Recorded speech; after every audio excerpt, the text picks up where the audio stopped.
welcome everybody. We are back with another episode of The Top Shelf. This is episode 14, which is actually part 2 of us playing The Company, which is the first time The Top Shelf has tackled longer form campaigns through an indie system. It's one of the conversations we have yet to have, which means a couple things for this episode. You're catching up on this series' second episode in, as well as we won't be having the same kind of conversation that we normally do at the end of these episodes, because that will come at the end of the campaign. So this will just be a full playthrough. Beyond that, I'm going to fill us in here in just a moment and give some final disclaimers, but let's go around the table and get introductions from everybody. We're going to start with Meg up in the top left. We'll go counterclockwise because I'm feeling chaotic today. Tell us about yourself. Give us a name, a little bit about your character. As a note, don't tell us where any of your characters are at right now, because this episode is a little all over the place so far. So don't introduce what your characters are up to, but you can tell us a bit about them as a person. And then tell me what you're drinking. So, Meg? Hello, everybody. I am Meg Mysteria. I am returning once again as Dr. Laura Davis.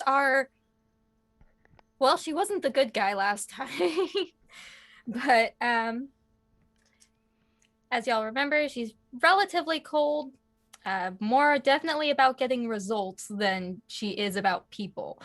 It works out for her field, I believe, but regardless, what we've got drinking tonight is, I guess, my rendition of a Long Island iced tea. We're doing some Arizona sweet tea and a peach crown, my recurring favorite for Top Shelf. Delightful. Rowan? Hello, lovely people. My name is Rowan. My pronouns are they, she. You can find me on the internet as @RedWhiteRP. And tonight I am playing Josiah Harkman. Pronouns are he, him. After the tragic death of Franny Fern, my last character, I've come back with someone who is capable of lasting more than one round in a fight. And tonight I will be drinking some sour watermelon moonshine. Very good. Portia, or Vermin? Hi, y'all. I'm Vermin on the internet, and tonight you can find me on the internet as Legendary Vermin, all over the place, Twitter, itch, whatever. Tonight I'm going to be reprising my role as Portia McLaren, intrepid engineer, traumatized survivor of some real nasty Resident Evil type shenanigans. Yeah. And I am drinking some whiskey from Woodby Island Distillery. Very nice. All right, Purple. Hello, I'm Purple Phil. I'll be playing Sabian Mateo. He's a combat medic of sorts. Go do his best, make sure everyone makes it out alive. We'll see how well that goes. I know Mads already said he's going to work hard to make sure my goals don't come true. I didn't say anything of the sort. You take that back. It was implied. I have given some mischievous grins. That is it. I maybe giggled a little bit. Anyways, yeah, so that's a little bit about him. Tonight, I am drinking some fine bourbon, some Blanton's. I got a nice little glass of it right here. It is a very nice, smooth bourbon, and I enjoy it very much. Very good. And then Palinor. Hello, everyone. I'm Palinor, and I'm playing Amanda Ashcroft. Amanda Ashcroft is a technician, and she is very proud of her work, and likes to go by the code name when doing any sort of hacking or technical work, Lynx. Very proud of her work, very loyal, almost to a fault. And as for what I'm drinking, I'm lame, and I'm drinking sweet tea. Very good. So, currently, as of everybody else's previous reprimands in the last company episode, nobody learned the lesson about drinking on shift. Portia, there will be consequences in game for that. Palinor, way to be. Meg, you kind of have some level of immunities at this point, and I can't personally say anything according to company policy for Josiah and Sabian, so I guess you're off the hook as well, but poor Portia is going to have to suffer for that one. Because I'm drinking Was coffee going to like most anyway. people do at a job. There may or may not be Kahlua in it, but you know, it's good. If they can't smell it, it doesn't count. Right, exactly. Exactly. So, as a note to the chat before I get into things, feel free to put any donations towards the chat if you are feeling whimsical. Good tables will benefit your party here. Bad tables will make things more difficult. And all of the donations we have, at least for those who have chosen to contribute, we have a good portion of TPK who is putting their proceeds towards... oh, goodness. Meg, help me out. Trevor Project. The Trevor Project. The Trevor Project. Thank you. At the very least, 50% of whatever is donated on stream is going to Trevor Project. Any players and GMs who have opted into donating whatever they make is also putting their share into it as well. Yep. So we've definitely got good amounts of forward movement for this Pride Month towards the Trevor Project. So if you want to cause some chaos, it's going to a good cause. Now, where we last left off, we had been visited by, or an undisclosed Tricell facility had been visited by Chase Oberweiss, who was an executive on the Tricell board, looking into research that Dr. Davis was working on at that particular facility. Now, during that period of time, he had opted to look for a demonstration, which Dr. Davis was all too happy to show off her pride and joy. This caused some chaos in the facility and unleashed some terrors.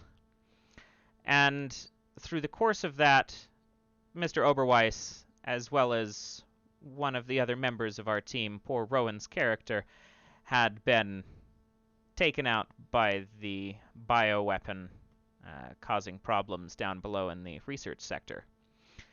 Dr. Davis left with her research. Everybody else was exfilled appropriately. And where we pick up now is a different Tricell facility. This time in the deep wood of an undisclosed area of Washington.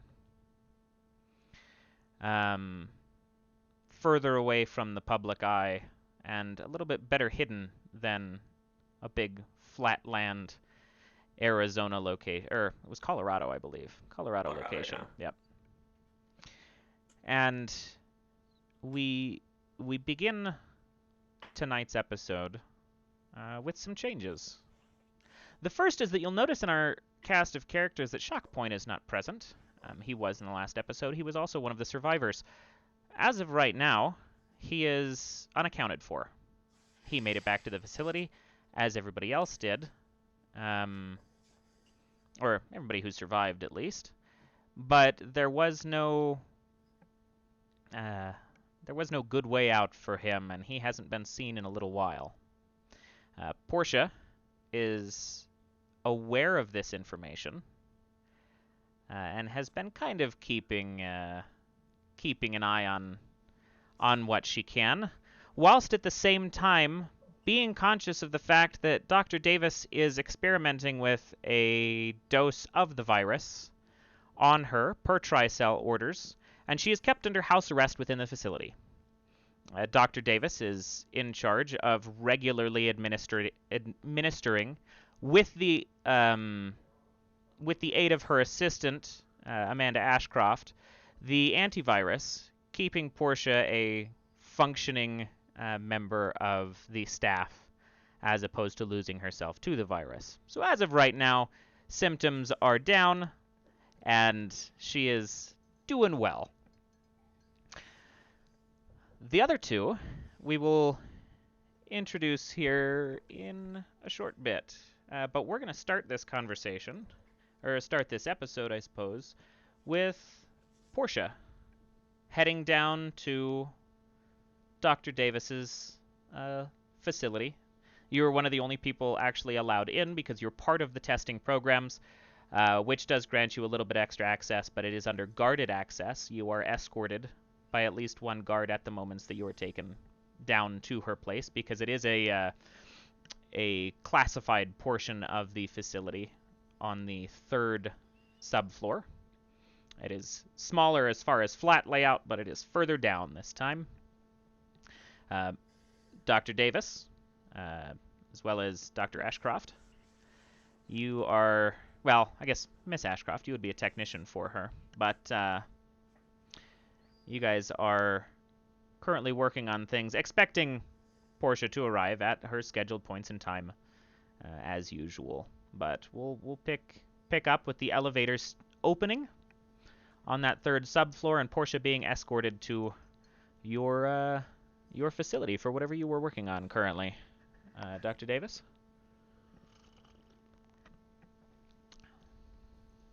Okay. So she's still a little bit further down the hall, or are they stepping into the lab? We can feasibly say that she's basically arriving to conversational distance as we pick up. Okay. She'll glance up as she hears people start coming down the hallway and says, "Hello again, Portia." Timely as usual. Not much of a choice there, but yep, here I am.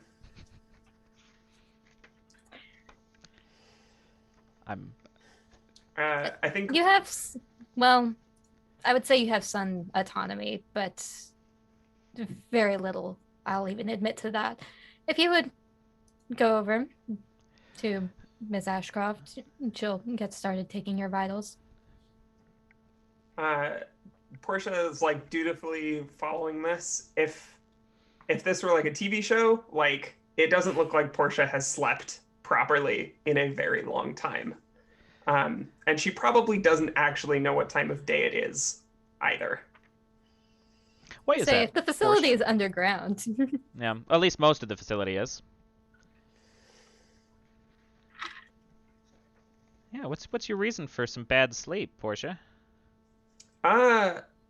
Portia is constantly having nightmares about the collapse of the previous facility, and also is has been trying to sneak similar samples of the drug that she was given last time, which was kind of a stress relief medication. Got it. Yeah. Has that been successful for you, these thefts of this stress release? No. Cool. No. Very unlikely. I love mean, narrative notes. Yeah, like she's probably gotten some a few times, but it's like not been enough. Yeah. All right. Listen, controlled sedation if you requested. That's all. We're going to begin the episode with Portia starting off with 2 stress then. Keep things in line. But you are escorted via a guard, which notably, this is also a different situation than it was in the last facility. The guard is carrying an assault rifle. Natively. Normally they are pistoled. But because this place is a more high security facility, everybody is well armed, and there are more guards here. But you are escorted over to Miss Ashcroft at the, I guess, a doctor's table, I think. It is the cushy beds with the paper over, the butcher paper over them, you know. Examination table. Yeah, there we go. Thank you. But during this process, while you were getting your vitals taken, Dr. Davis, what are you working on? What are you doing today? Today, as far as anybody else has seen, it looks, at least in this segment that is revealed, it looks like she's probably toying a little bit with the cocktail that she's using to keep Portia's virals in check. Okay. So it's a little bit of messing with that. Whenever a blood sample is actually taken from Portia, examining that as well. And modifying that to see what needs to be done to correct it.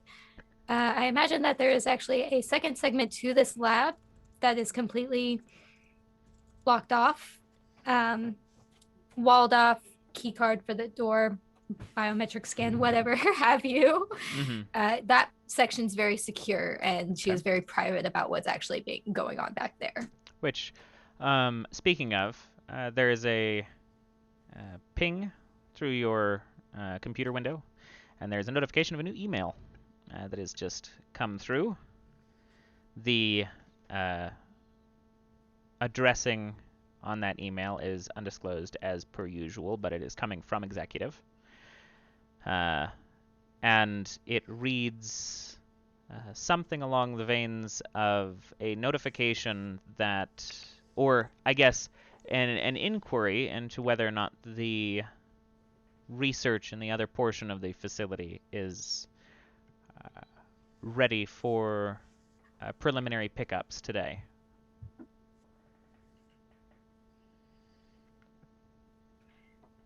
She'll look over the email and then respond with, theoretically, yes, final testing would be preferred. Okay. Just to ensure quality. Sounds good.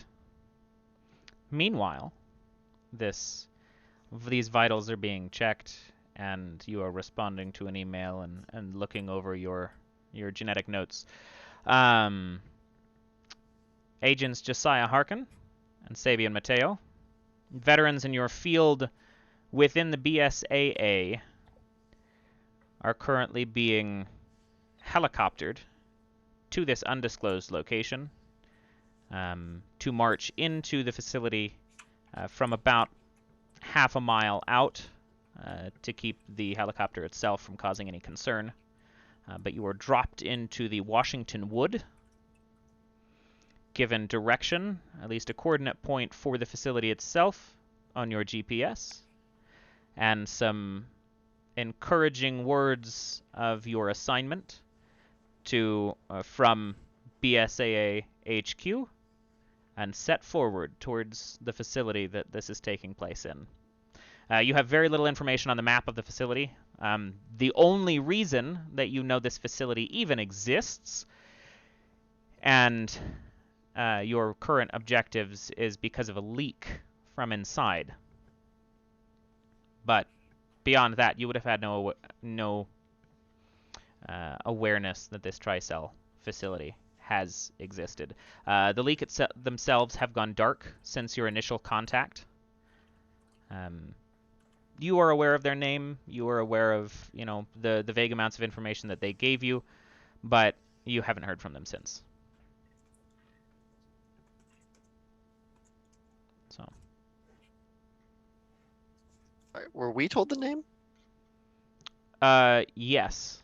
I can put it in chat for you. Here's your reminder. Wow. This is your briefing reminder. There we go. Gotcha. Okay, yes. Yep. Okay. All right. Okay. Right. You ready for this one? Always. Right, I'll follow you back. Good. Stay behind me if shooting starts. Yeah, that's the plan. Get ready to patch up any holes. As always. You Just are try not to make sure they're on you. No. Before I forget to mention it, you are familiar with Sabian. You carry a flare gun with a particular colored flare that will provide you air transport out for the exfil, but you have to be able to make it to the roof to do so. The trees are too dense. They're familiar that the facility has to be in the woods, so there is some level of clearing, but you won't be able to fire it in the woods or within the facility. So make sure you're on the roof when you get out. Is there any other location nearby that would be suitable otherwise, like a mountain or a hill? Not Just for high, so yeah, not for a good ways. Okay. This is the density of this wood. You're probably 5 miles in any direction, Gotcha. at least. before you reach anything other than dense wood. Okay. Okay. Marching unbeknownst to the rest of the facility inside, Dr. Davis, you receive another email letting you know that if we need to delay, it is possible to do so. But if the testing that you are looking to resolve can be taken care of today before the arrival, they will start transit and await final results.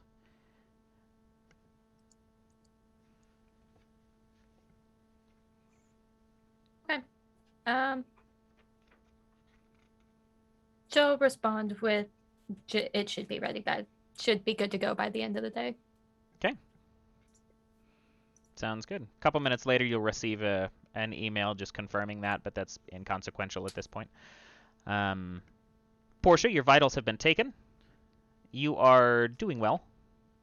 I mean, as well as you can be. Your heart rate's a little bit higher than it probably should be, but you've been stressed. You're doing work, and you're dealing with everything you're dealing with. Elevated blood pressure. Right. So, Amanda, have you been working in the facility for a while? I've been here for a couple years now, and I haven't worked under anyone as prestigious as Dr. Davis. It's been a pleasure working with her this short time, but now I've been here for a while. She's got the band on, and her heart rate starts going a little higher when she hears that. That's 100%. There's like a definite pursing of Portia's lips. Yep. As you say that. Dr. Davis, her vitals are done. Is there anything else you'd like me to do? Anything else you need while I'm here?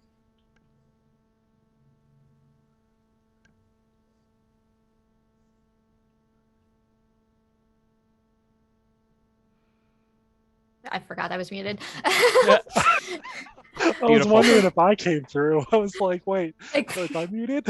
Dramatic. Maybe you were just like deep in thought.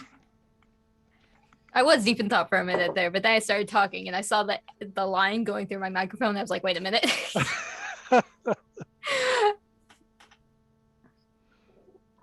Thank you, Ms. Ashcroft. If you would do me a favor, all the data that we've gathered for the last couple of weeks help with Portia and some of the others that I don't know what you're referring to. Some of the others that have come to visit us. Just make sure that everything is backed up to the external drive for me, please. Of course. And I would assume Amanda would have some kind of terminal or absolutely. something. You'd have your own desk, and it would be, because you're working under Dr. Davis, you would have a significant amount of resources for your particular task. So your desk is decked out with some pretty high-level computer equipment, multiple monitors. Yeah. Like you're in a good spot as far as a hacker's position. You're feeling great. Awesome. Amanda would give Dr. Davis all the the charts of what she got from Portia, and then go and immediately start putting in all the data and everything. Okay.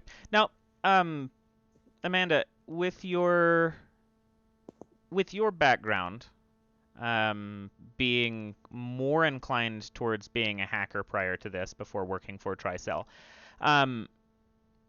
is there anything that you're working on, I guess, apart from compiling data for Dr. Davis, or anything that you keep an eye on through the facility? Like, are you using any of that, I guess, hacker knowledge of yours to keep an eye on things, or are you? Yeah, Amanda would be primarily focused on looking for leaks.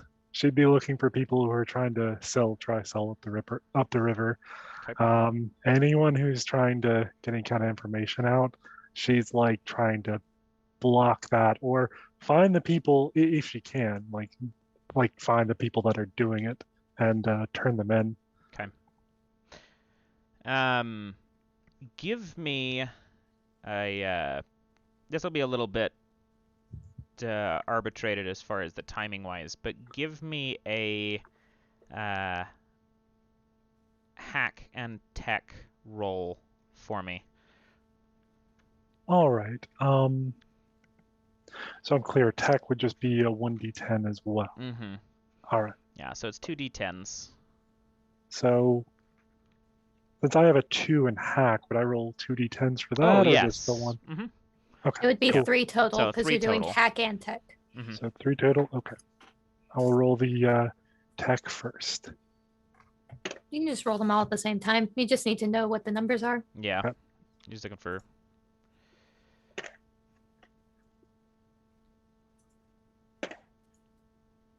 Okay. So I got 2 8s and a 1. Okay. So, you know what? Narratively, I'm okay with this. 2 successes, definitely in the lines that I was looking for. Critical failure, I'm not going to give you burnout for that, but I am going to have you add a stress, because narratively, if you're looking for leaks, you're looking for things that are going to put Tricell in a compromised position. The passive data that you have incoming from the facility to keep yourself aware of things has identified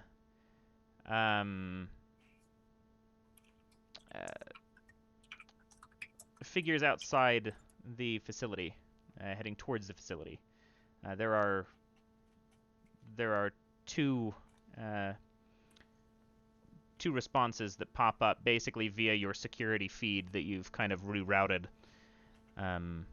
heading outside or coming into the building from the outside. And with that, we're going to transition real quick to Josiah and Sabian before I hear your response to that information. Alrighty. You have reached the outside of the building itself. Not like right up on the walls, but what you're looking at is front entrance to this space. There is a single road that leads out of the facility. There is, in front of that, 2 guards, fully armed, assault rifled at the door. There is also a gate connecting a little bit further out to keep vehicles from coming in who should not be. That also has another 2 guards that are fully armed at those doors, or at that, checkpoint. And then there are also no visible windows on the outside of it. There does appear to be a enough space on the top of the building, just if you're giving a quick glance, for a helicopter landing, as well as an interior entrance from the top of the building. Because this building is not very big from what you're seeing. It appears to be a single, floor and a half height for the main floor. And then you can see the kind of, just the top piece of the extra building for, the stairwell that leads up to the roof. But beyond that, there is only... This one was designed specifically so that there is only one way inside if you're getting through the main floor, unless you want to blow a hole in the wall or go in through the roof. So you got a couple different options, but that is yours to decide. There was 2 on the gate, and there was 2 inside. Is that what you said? There was Guards? 2 at the 2 on the checkpoint gate, 2 on the door. Yeah, and 2 Yep. on the door. And 2 on the door. Okay, check them again. Well, we can easily go around and hop the gate, but Oh, you don't need to get into the gate. It's not like a fence that goes all the way around the building. It's just enough of a gate okay, to okay. close Just off on the road. to close off the road, because the forest is dense enough they don't care. okay. Well, we You can don't easily take care, and they might follow us. we can easily move around the. We can move around the guards at the gate easily enough. It's the ones at the door that worry me. I don't want to alert anyone this early and have them send everyone out after us. You prefer the Roof? quiet approach. Initially, anyways. I'll take your lead. To the roof, then. I assume we pack like rappelling equipment with us. Yeah, I think that's reasonable. The amount of facilities you've been in that have a broken elevator shaft, like, makes sense. Mm-hmm. Make sure I'm there's sure not this is Listen, at some point the power always goes out. It's true. Yeah. Yeah, that's just this inevitable. is definitely not the first place we've been to where it's like, all right, cool, got to break in through the helipad. Yeah. Yep. Okay, so let's get from both of you. I would like a sneak roll Mhm. and a. It seems a little arbitrary, but no, actually, let's make a sneak roll and a body roll. 'Cause Okay. this is gonna be strength based. Is this the same roll? No, separate rolls. Okay. So do the So sneak separate rolls rolls. first for the two of you. Could I reasonably add aware to the sneak roll? Aware. Where is aware? Oh. That's over on the side or whatever. Aware is only for initiative. Only for initiative? All right. Yep. Only designed for combat. Then I got a 9 on my sneak roll. Very nice. What's the rule for untrained again? It's you just roll 1 and you take the I result think you of 1 lower. roll 2 and use the lower die. No, so Oh, it is. you roll 1 and then you just resolve it the next tier down on the table. That sucks. So I rolled a 6, which would be a failure, and Okay. then would go 1 down. Makes it a critical failure. Now give me your body rolls for the both of you. Yeah, I can do that part. We're doing great Oh yeah. already. And- Just phenomenal start. Oh, I'd like to just my. flash back to 2.5 minutes ago where he goes, "Oh, you're taking the stealthy approach." Yeah, that's so. And then when you have a skill, it's just the number that you have clicked on the skill. Is that right? Mm-hmm. I have 1 body check, so it's just 1 dice still. Yep. But I don't have to take the 1 below. Right. Well, You do always have the option of pumping up your die. oh yeah, pool, I though. can punch it up with Yep. by taking This one would be a minus to health. minus the health. To pump up that body roll. Yeah, I rolled a 2 and a 4, so I'll go ahead and subtract. I'll take a health to re-roll that.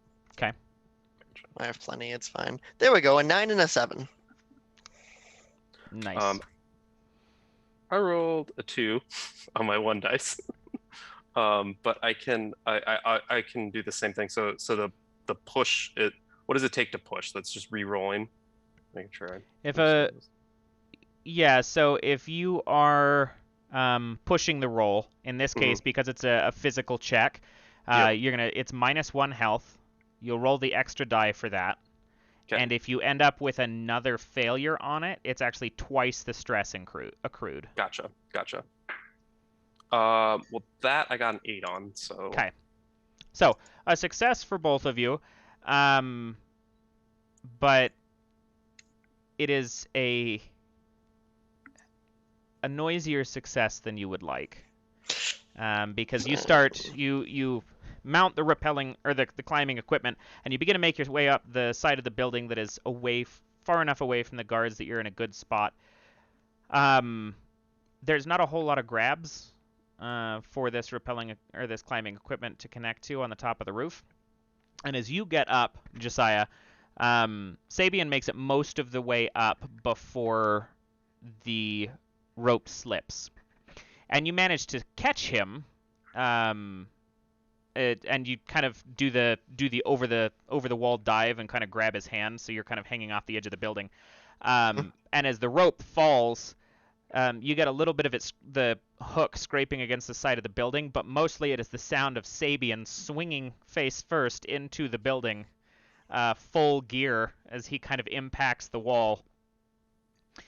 Probably an unintentional grunt from that, and just enough of a sound that you can hear somebody moving to investigate before you manage to get up onto the roof and pull him up.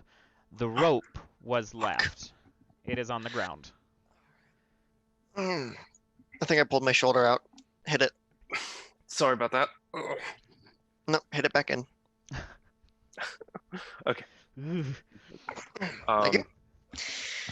All right. Just the twist and crack into the Yep. socket. Okay. We have to move. Those suck. I have a question, Mads. So with Yes. that first roll, I technically rolled a critical failure. Do I have to do a burnout? So 2 stress Yep. and a burnout for that. Yep. Yep. And that burnout does exist of rolling, just rolling again, and it's against my stress, or do you add the stress to it? Yeah, so it's going to be less than, so you're rolling against it. Yep. And if it's less than your current stress level, then you take burnout. Gotcha. Yeah. So I rolled a 7 and I have 2. So. Okay. Yeah, you're good. Okay. But you still retain that 2 stress. Gotcha. And now 3 because of the. Yep. Other one too. Okay. Okay, we have to move quicker than we thought. Yep. Sorry about that.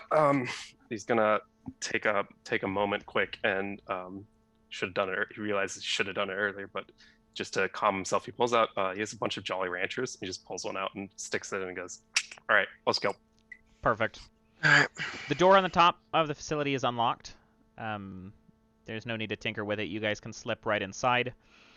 With that, you don't hear what is going on the floor by the time they arrive and find that hook, you're presuming. But as you slip into the building and begin working your way through down into the first layer of the facility, Amanda, 2 notes for you. You are familiar with this presence. You are now, in your side eye, aware that they have reached the facility. You are also aware that because you are tapping into Tricell Tech to know this information, you can't really snitch on anybody to make this aware.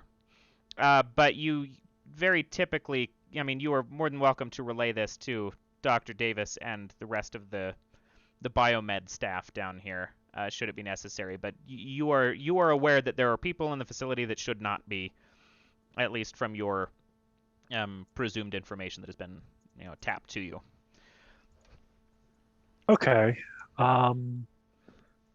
Amanda's gonna take a few seconds to think about how she wants to handle this before walking over to Dr. Davis and just clearing her throat and just I need to tell you something really quick. Come here. And just pulls Dr. Davis off to the side if she's willing to come and hear what Amanda has to say. Mm-hmm. And would very quietly say, "We might be in some trouble, Dr. Davis." Oh, is Megan muted again? I fucking swear to God, if this shit does not cooperate with me. I thought I unmuted and then I guess I hit mute again. But initially she looks like she's gonna wave you off and dismiss you, and glances up and looks at you and sees that you actually seem quite serious, and says and walks over to the corner with you. What is it, Ms. Ashcroft? We have a problem. We're not alone in this facility, not with just Tricell staff anymore. There are some intruders. And I think, considering... wait, would I know they're BSAA? You would not know that they are BSAA. However, I think at this point, because I debriefed everybody on what you did know, I made mention to you that you were, and based on your hacking knowledge now, it would probably be you that found out first and relayed this to Davis, but this would connect to you as a bright individual. You could at least reasonably suspect your suspicions from earlier about the leak, and potentially being the one incident that this facility had with that earlier, about a month ago. This would be... You could probably surmise some connection to that incident. Okay. If that makes sense. Right. If you need further clarification, you do. I'm just being vague for the sake of narrative. No, that makes sense. I'm trying to consider my words. Okay. But no, she would pull Dr. Davis off. Let me start over in that case. She'd pull Dr. Davis over the side and say, "We have some intruders. Some people breaking into the facility, and considering reports of what happened at the last facility, I'm going to make a guess, considering there was a leak from somewhere within this facility, from someone letting the outside world know what is going on here. It might be the same people. It's just a guess. If that is the case, if it is the same people, well, regardless of whether it is or not, we need to find you a safe place, as well as everyone here. We cannot let these interlopers get a hold of what we're doing here." I find the word interloper very, very funny. I'm sorry. Davis just listens and purses her lips and just kind of drums her fingers against her arms and nods and just kind of says under her breath, like, "Keep an eye on it. I want you to figure out where this leak came from." And a side-eye glance kind of towards Portia, actually, because she's very like, if it's anybody, she would suspect it'd probably be Portia trying to find a way into it. But just kind of says continue with the backup download, and then turns on her heel to address the guards, and says, "We'll be doing a transport later today. I want to make sure this facility is locked and ready for it." They nod and agree, and both of them march off out of the room.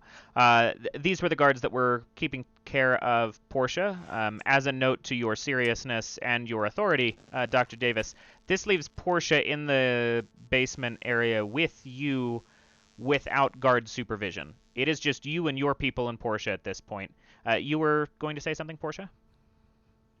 I was wondering two things, which is, how far away are they from me at this point? And is there anything I could reasonably, like, Trying to see if you can listen take in. off from that conversation or Yeah. slide into my boot? Yeah, you know what? Give me a... Maybe an awareness. Yeah, I was going to be like, I just lied. Aware says it's supposed to be for combat, but I am going to use aware here. How dare you? Okay. Well, Yeah, because here goes. 8. Okay. The first portion of that conversation, just the first sentence or two from Miss Ashcroft, was a little bit nervous enough or pressed enough that it didn't get hushed until Dr. I'm Laura so sorry. kind of My brought it audio down. just got routed through the wrong thing, and I missed all of that. Okay. No, you're good. I was just going to say the first two sentences of that conversation between Dr. Davis and Miss Ashcroft was stressed and tensed enough that it didn't tone down in volume until Dr. Davis recognized it and kind of gave the motion to do so. So you are aware that there are people in the facility that are not Tricell right now. You didn't hear the back half of it, but you know there are people here that are not supposed to be here that have just infiltrated.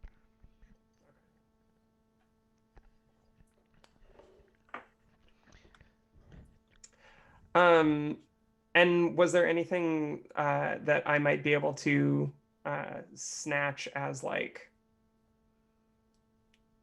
tools, small weapons? What are you looking for? A scalpel would be real neat, but I think maybe.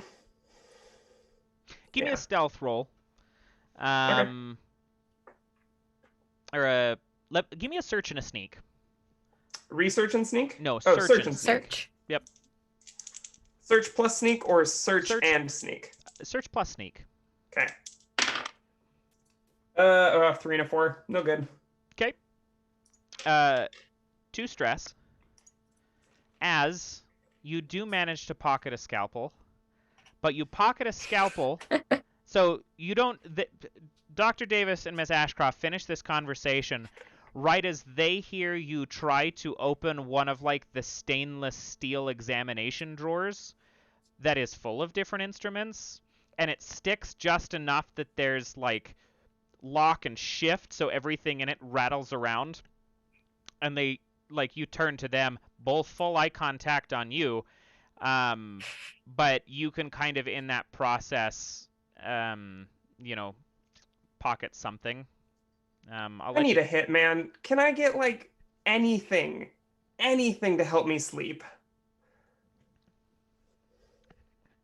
That sounds like a guile. Are you making her roll guile for you? That sounds like she's lying, so that would be a guile. Okay, all right. Is the thing. Give me some guile, Portia. Here we go. 6, which I think is just bad. Yeah, that's a fail. Is a failure. Cool. That is a failure. Neat. And I don't have guile, so it is in fact a critical failure. Nice. Rip. Yeah. I'm gonna. So, Dr. Davis, you've dealt with rapidly collapsing situations before. Ms. Ashcroft, you have not. I'm going to split that stress between Portia. 1 stress to Portia, 1 stress to Miss Ashcroft. As you just, over the course of the last couple minutes, you have just watched 2 people infiltrate the facility, and the person who you just are taking vitals on and have already been suspicious with is now just all of a sudden on edge and outface lying to you guys. So you're stressed. Portia's stressed. Portia, I do want a burnout roll from you. Okay. Oh, and I just I've poured not coffee had to down do my one of work those, shirt. so I'm just like looking Oh, through, no. trying to find them. Against the current stress level. Against your current stress level. If it's under your stress, you take burnout. Okay. It is not. Okay. You're good there. Hold a little bit of composure. Mm-hmm.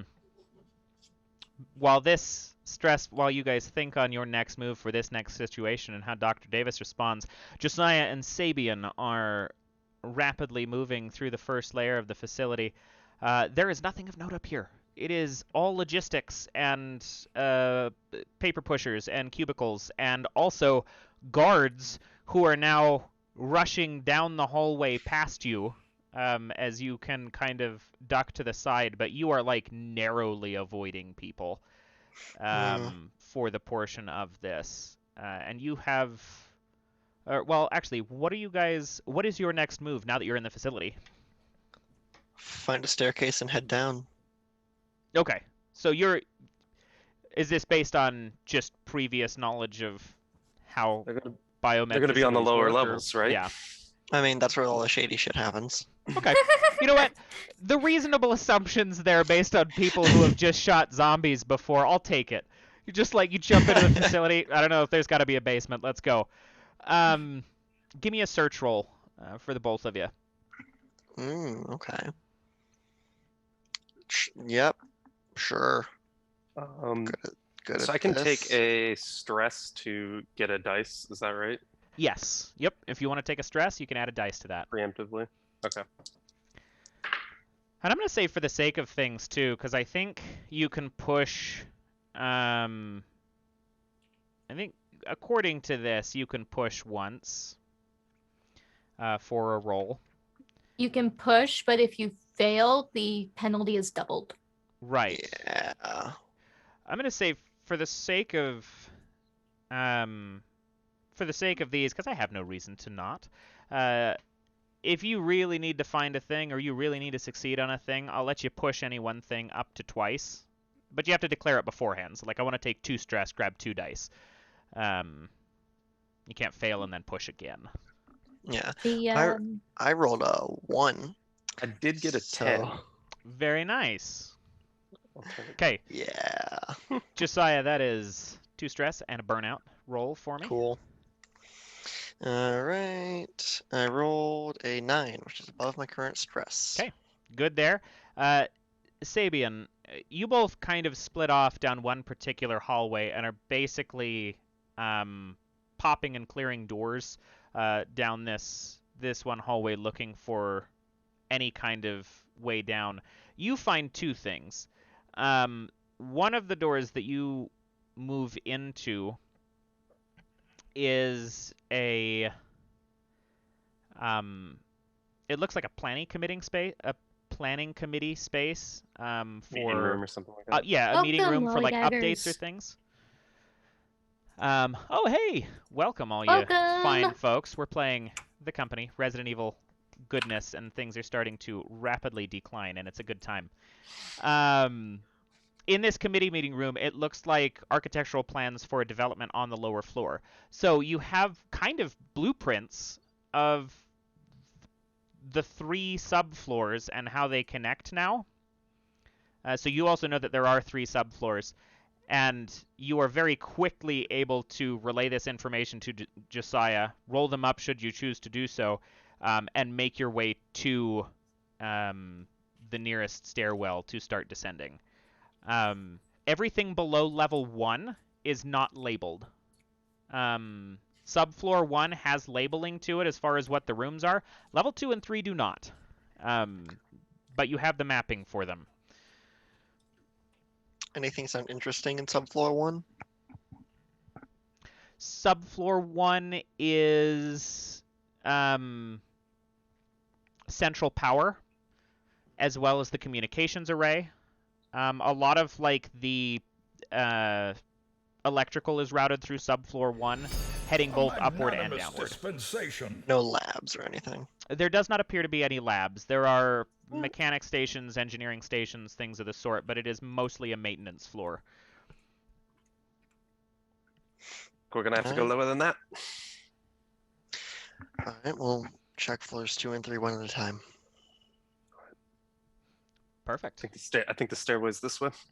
Yeah, be Take the lead. extra careful. I don't want to get into a firefight with a whole horde of unarmed guards. Yeah, thinking about that actually. And I'm gonna pull out a stim. Okay. Yeah, stim spray, and that'll give shit. us +1 awareness for 3d10 minutes. Do you want me Okay. to roll that? Yeah, go ahead and give me that roll. I'll grab Okay. one. 22. I was gonna. 22. Yeah, I rolled 2 10s and a 2. Very Makes any nice. difference. No, that's solid. And because it's a stim spray, I mean, that makes sense that we can... there's enough of that for Yeah, I was inhalants gonna for say- both of you. Yeah, I was gonna administer it to both of us. I actually have a couple used. I grabbed a couple of them. I don't know if that makes a difference. So. Yeah. I have a couple myself as well. I mean, we're playing Resident Evil as well. Anything in aerosol form, if you're close enough to an Gotcha. ally, you can Okay. can double that up. So 1 dose, I'll give to both of you. Cool. It's like and perfume, right? what? We got some good tables from Mr. Saito over here. Yes, very much appreciated. And we got some new subs Got some gift gifted. subs going Hell out. yeah, dude, we're doing What? Good shit, Perfect. Mr. Saito. Thank you. So good tables for everybody. I'm gonna drop those for Josiah and Sabian immediately. You guys descend this stairwell. There is no activity on the stairwell. In fact, you get all the Fantastic. way down to that 3rd subfloor. Or I guess, are you investigating the 2nd subfloor? Or are you going all the way to the bottom? Probably at least take a peek in and like see Yeah. if there's like anything obvious on the floor. If it's just a hallway. Okay. If there's any like labels or like it's like this is the laboratory. Yeah, so the if you peek into the 2nd subfloor, there are 3 labelings, like upwards is maintenance and logistics, deeper into this floor looks to be chemical and cold storage, as well as a number of other I guess of the kind of the fluff rooms of everything, and then the actual biomed lab is labeled as beneath you. Hmm. Alright. Down to the 3rd floor. But what you watch, as you go down to the 3rd floor, the last thing you notice as you peek into the 2nd floor, you can watch the elevator lights as folks are going up via the elevator. So any guards that you have, from what you can hear upstairs, are probably moving via elevator shaft, leaving your stairwell completely open and free for perusal. Very good. Terrible security. I'm writing a letter. I'm writing a letter to corporate. Son, there's a reason we take the stairs. Back down on the 3rd floor, or the 3rd subfloor, Dr. Davis and Miss Ashcroft are in tense situation with Portia. How are you responding to her lie, Dr. Davis? She's gonna narrows her eyes at Portia and is like, I can assure you, you're not gonna find anything that you're allegedly looking for in my drawers. I would have been more than happy to have given you a sedative if you'd asked. Please, just take a seat on the examination table and wait. Amanda would kind of grumble, just under her breath, but would probably loud enough for Portia to hear. If you really wanted to sleep, we could call the guards back in. No. Direct. I like it. Ooh. Portia, disposes of all pretense and looks directly at Amanda and says, I've seen things that could tear you in half, and I've walked away. Don't fucking try me, you petulant child. Oof. Very fearsome coming from the woman who is essentially our prisoner. Oh, also oof. Rip.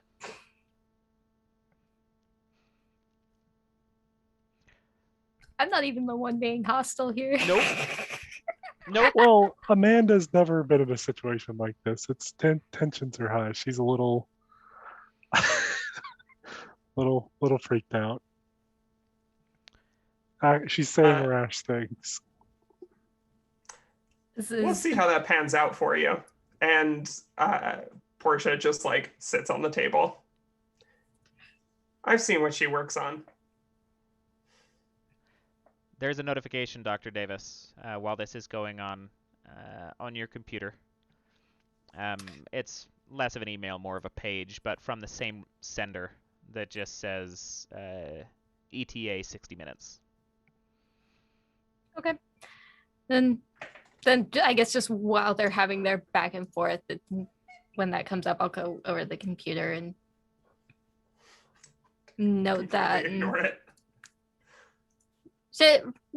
Whatever need to send to recognize, just a confirmation. That's fine. I mean, it's more of just confirmed. A page than anything, so. Confirmed. We'll be ready. And just looks back over as Portia goes to sit down. Thank you, Portia. Miss Ashcroft, if you would please continue with what I asked of you. I'm going to go make sure that everything is ready for transit. Doctor, I have a question before you go. What is it? About the transfer. Are you certain you want me to complete that? We could, I don't know, I've device, we could store all the data there. Are you sure it's safe to do that with people in the facility?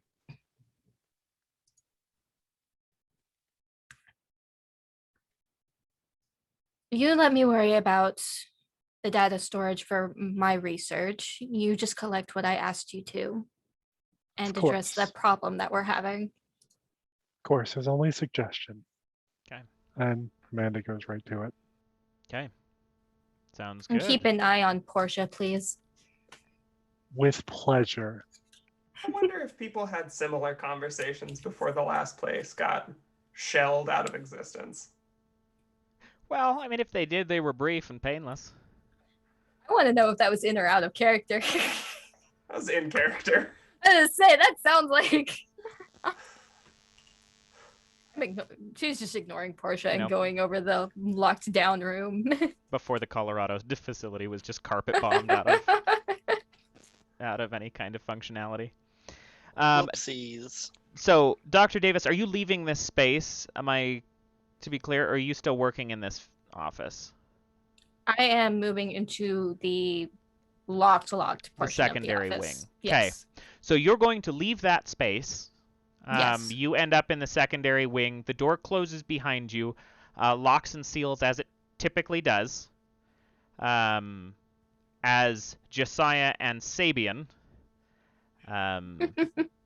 enter The timing. through the double doors. Probably a little bit of a delay behind you, but enter through the double doors during this backup download while Portia is sitting there kind of, thinking about their next moves. You all, Josiah, Sabian, there are two individuals sitting in this full biomed. One of them is just like waiting on an examination table. The other one's furiously typing. Any description you've had of Dr. Davis, they are gone, or at least not present in the space. Mm-hmm. There is an elevator to your left that connects directly to the biomed facility without having to go down the hallway, and a couple other doors that branch off to other locations within the biomed. But this is like the main. This is a fairly large space. There's a good number of tables and kind of a little labyrinth of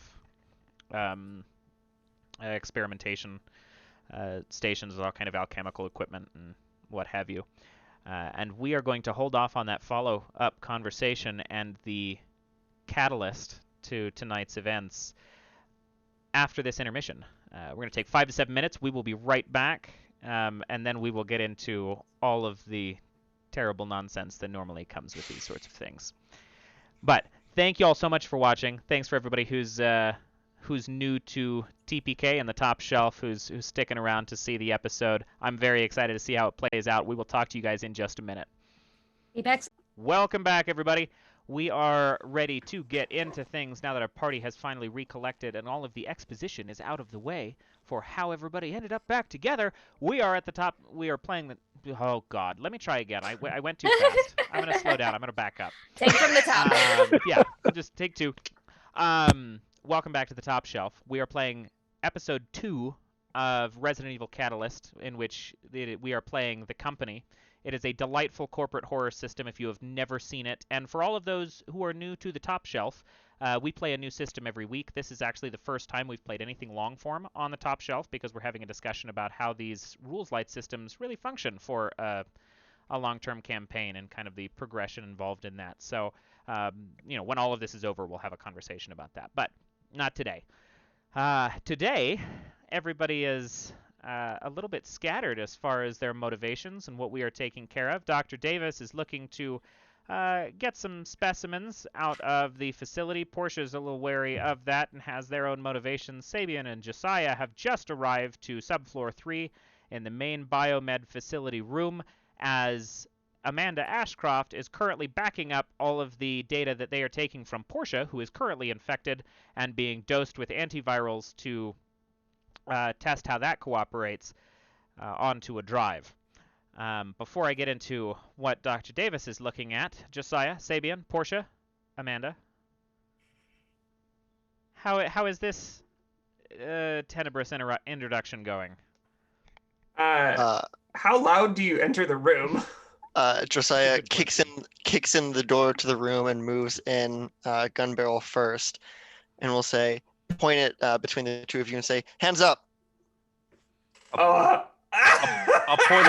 point at the other one to let him or let Ashcroft. focus. Oh, sorry. I didn't mean to interrupt. Go for it. I've how far through the backup am I?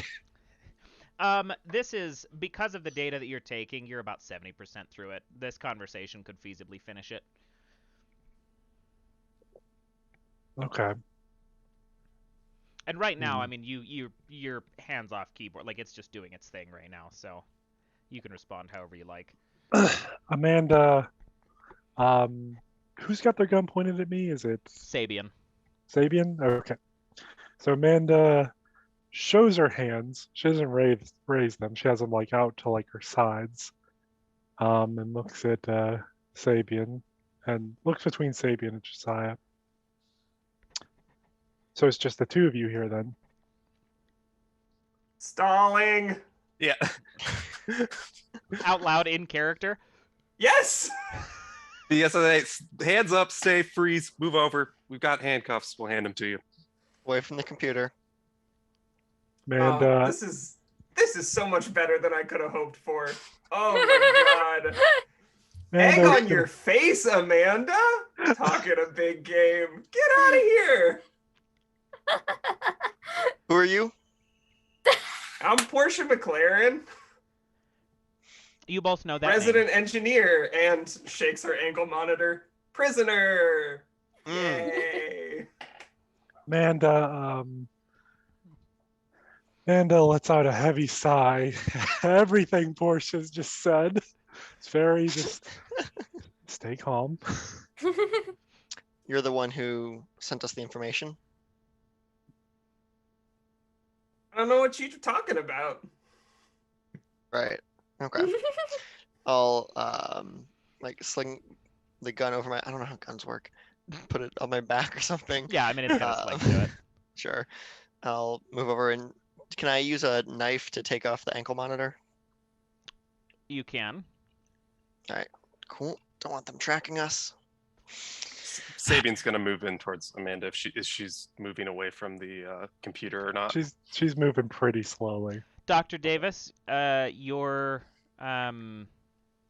basically monitoring device that you keep on you has just started flashing, which is you are aware that Portia's ankle monitor has just been removed, and you also know that security is now aware of that.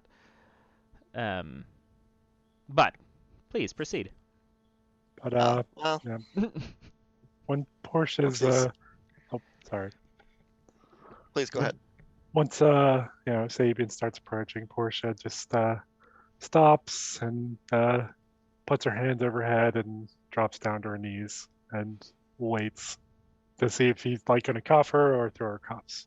I have like the zip tie cuffs. That, like, Okay. Okay. I think that I feel like that's probably more of what a PSA agent would have. Yes. Just Yeah, like for sure. Yeah. They ain't cops. throw over some zip ties and be like, yep, you know the drill. Okay. Or maybe he'll say like get on your back or something. I don't know. Typical procedure. Miss McLaren, Look at the where's Dr. computer Davis? for a second. Oh, sorry. She went that away. And I point to the elevator.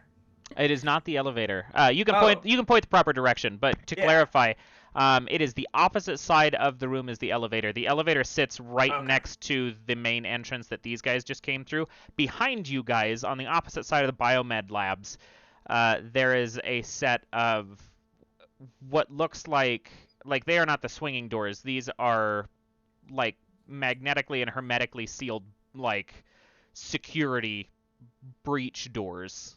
And there is a control panel next to it that is completely locked. That room is sealed. Dr. Davis, as you have entered this space and the lights have flicked on down the hallway, this is for anybody else, this would be an ominous sight. What you are looking at is blast glass cells on either side of this single hallway all the way down. The room on the far end of this singular hallway is the room that you are specifically probably heading towards.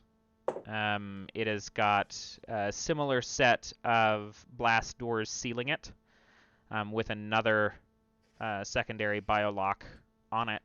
And then all of these like blast glass cells on either side have got various specimens, all infected, all mutated at this point, all being precariously maintained via sustenance of, you would know what, but it's nothing good. You're looking at another cell of those dogs of the prior that you are keeping to experiment on. Dogs are cheap, easy to find. But there are also human specimens present. One particular cell, because you are, researching the herd behavior of a lot of these viruses is packed with a small horde, presumably. Couple individual cells with humans that have been mutated or infected with variations of strains that you have been testing that only have a single individual in them. But it is quite the sight. Lights are kept low so as not to stress anything out in here. And what you are doing is up to you. She's making her way to the end of the hall where that secondary room is. I imagine that's more of her personal lab and data storage, where everything, all the data that's collected from these research specimens go there, along with whatever actual like contained specimens, like the vials of different virals and things like fridge, that. The fridge studies. The cryoed, cooled, all that stuff. Then she heads that way. Doors shut and locked behind her. Now that she's got the monitor, knows that the monitor has been taken off, clicks on her own desktop, shows that cameras inside that main biomed lab. To get a look at what's actually going on in there while starting a backup process on all the research that is there into like an external drive, as well as collecting some of the samples. And you could not hear it or recognize it prior when you were walking down the hall because of the way that your personal lab space is sealed. But as a door connecting adjacent to your personal lab space, there is a solitary chamber. And you're familiar with what is in this chamber. And it is, I don't know if it's concerning or exciting to you that the door connecting it is dented and distended towards you, which is development as far as you are concerned. And there is absolutely movement inside. Dented towards like the inside of the hall or towards the inside of the office? So your office, there's the hall of all of the specimens, then there's your office, then there's basically a private solitary specimen cell that you can only access by getting through your office first. This is the room that is damaged. That is very curious. Let's take a look what's going on in there, and let's see what Portia's gotten us into this time. Unbelievable. I'm gonna blame you for all of my problems. Subterfuge has failed. Normally I would say, this is where I would say, oh yeah, fair, but no. Any sort of surveillance of what's inside that solitary cell. Okay. You wouldn't be able to see without going in. Whatever is in there has busted up the CCTV inside of it. Damn it. As a note, I'm also going to apply Miss Ashcroft's good table here. As a hacker and a former, criminal in at least some regard, you are not unfamiliar with zip tie handcuffs, and you are very familiar with how to get out of them. Should you need to remove them for any reason, I'm not going to require a roll for that. You can just declare it when it feels appropriate. Oh, hell yeah. Okay. Back to our biomed facility and our four of the Brady Bunch. What are y'all up to? I'll take out a handgun and flip it around and hold it out to Portia. Do you know how to use that? You point and click. Well, no, I'm thinking about this in character. I feel like Portia, for the brief amount of time where she was slightly in control of her destiny, yes, she went to the firing range. All right. We need to get Dr. Davis and get out of here. Preferably with her and her research intact, but That's look. I don't know how many of these you've done. I was there last time. It wasn't worth it. She's not worth it. Just she's the mission. It's just the only way we stop this from happening in other places. You can leave on your own, or you can stay with us, but we have big guns. that also didn't really help last time.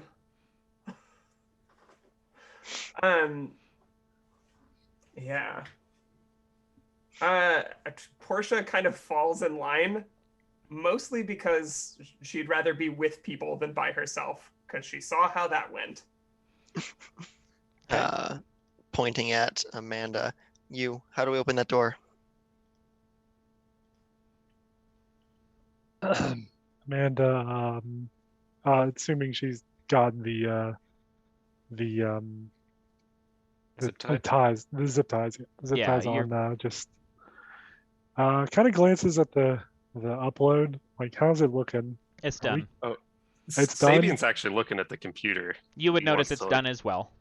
Do I also, is out of curiosity, because I imagine this might happen, would the alarm, the fact that the anklet alarm pop up on there as like a thing, or no? Not on there, no. Okay, There's only two locations that alert is routed to.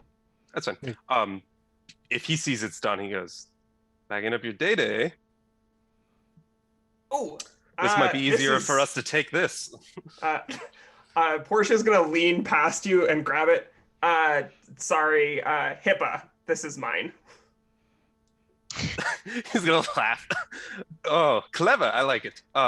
Yes, as long as they're coming with us, we're also gonna need someone to look through that, though. Go ahead and take it if you like. It's already been uploaded. It's in better hands now. You can have that. But as for opening that door, how do I open that door? Only Dr. Davis has the codes to that, as far as you are Okay. aware. So Amanda is, well, I assumed that, like, she's when she's got the ties up, she just kind of gets to her feet and Mm-hmm. very non-threateningly, because there are people with guns, just gets to her feet and says, well, the only way that you're getting out of here through that door is if Dr. Davis herself comes back and opens the door for you. So good luck with that. This is the time where I get to pull out my very favorite special ability. Okay. And I say,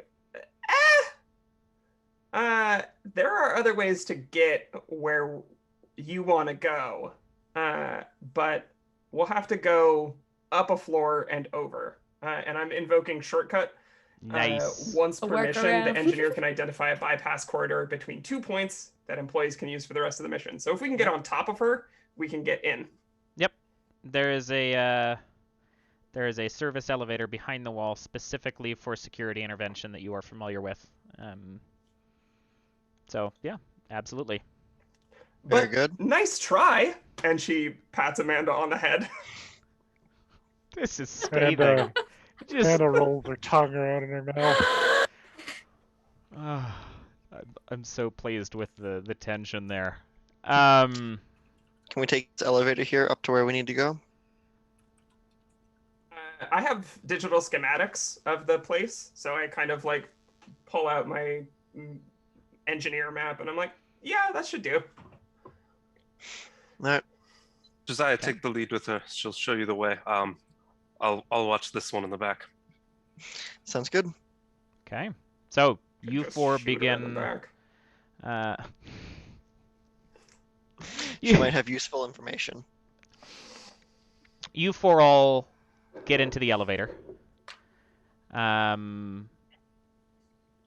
Davis, Yes. the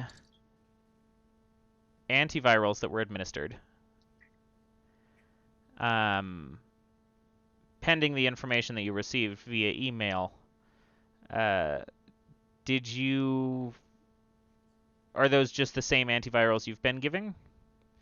Explain to me your administering of this test that they asked for before they arrived.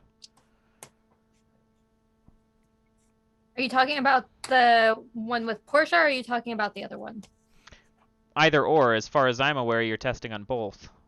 Okay, so then when it comes to, since they're looking for transport of specimens, if it was to be transported, it would be the specimen itself would be knocked out. Okay. So whatever sort of sedative proves effective without killing it, or putting it into basically cryo. Like, Okay. There's cold storage upstairs. I imagine there's containment for stuff like that. Yeah, subfloor 2 does have that sort of thing. I was just making sure that you were administering the same straight antivirals to Portia in this particular scenario. It would have depended on what was going on, if the subjects were behaving the same way. Yeah, which at this point they were. Okay. At least as far as you were aware until you got into your private space. But yeah, Portia has been. So elevator takes you to subfloor 2. You are routed down that hallway. There are, the elevator stops as soon as you get out. You can hear that elevator close behind you, and start moving back up. And then heading, you guys are en route to the security entrance that Portia is familiar with. As Dr. Davis is backing up your data, are you checking on that room? How are you proceeding with that situation?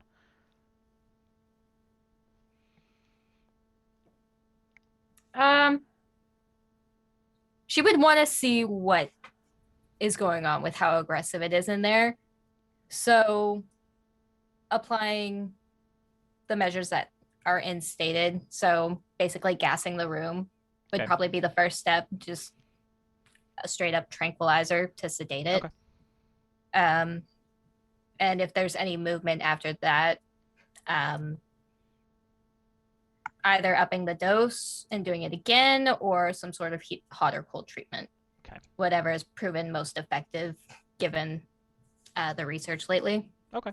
Yeah. So you gas the room. You've basically got a timer for how long you know that it normally kicks in. For the sake of your research, it takes probably a good 45 seconds longer before that actually drops the creature inside, but it does eventually stop moving. And then the cell is free to be opened by you. Okay. Then we'll give it a minute or two just to make sure that it's actually is down, while I'm making sure that my stuff is all getting downloaded into a personal drive and collecting samples into a coolant case. Okay. But after that is done and on my person, we'll check out the cell and see what's going on in there. Okay, so you get to the cell. You open the cell and enter it. You four end up down that service elevator about that time. The cell being open and Portia being one of the, with Josiah to take point, you walk in to this subspace. You can hear the kind of wall deseal itself. And these four enter the space. Portia, what you are looking at is Dr. Davis examining a very brutalized room with your medic friend asleep and gassed out on the floor. He is in just trousers, and you can see kind of where things have been marked, or for data collection there are certain like the surgical lines and things on him. But beyond that, you can also watch that he is probably 2 times his muscle mass right now, to a point that was rapid enough that you're looking at musculature having straight split through the skin. Like you're looking at kind of marbling of muscle having pushed itself past the epidermis because of the speed at which whatever is being worked on has evolved. The person you have been looking for up to this point. Dr. Davis stands over it, and you can watch underneath the skin and the musculature things writhe, like the strange, much similar to the big creature you saw the first time, but much more controlled, and it didn't, completely lose itself to it. We'll see if I can do this without crying. But, yeah, I think Portia gets very angry and starts tearing up, and is going to kind of push past the rest of the crew. And if people let her get this far, she's gonna grab Davis by the neck and just shove a gun in her face and say, "Why? Why do you keep doing this?" Run forward and separate the two of them. Okay. Dr. Davis, give me a... Oop, that's the wrong handbook. That's the management manual. Where's my employee handbook?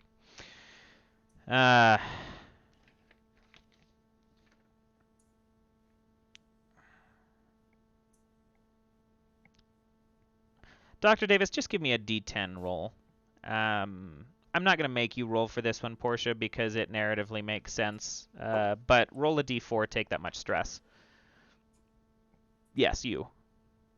Well, I feel like that is fitting as a critical failure. That is a 1. Okay. 2 stress and a I don't burnout know what roll it's failure for for. you. Yeah. Okay. Get that stress in a second. Okay. Stress. Only 1. Good. It's been a bad day, though. It has been a bad day. 1 stress to you, 2 stress to Dr. Davis, and a burnout roll as Josiah intervenes. Definitely being larger than the two of you, it is not hard to kind of put distance between the two. Please, proceed. Dr. Davis? You must be the 2 people that have infiltrated my lab. What do you want? You're coming with us. BSAA.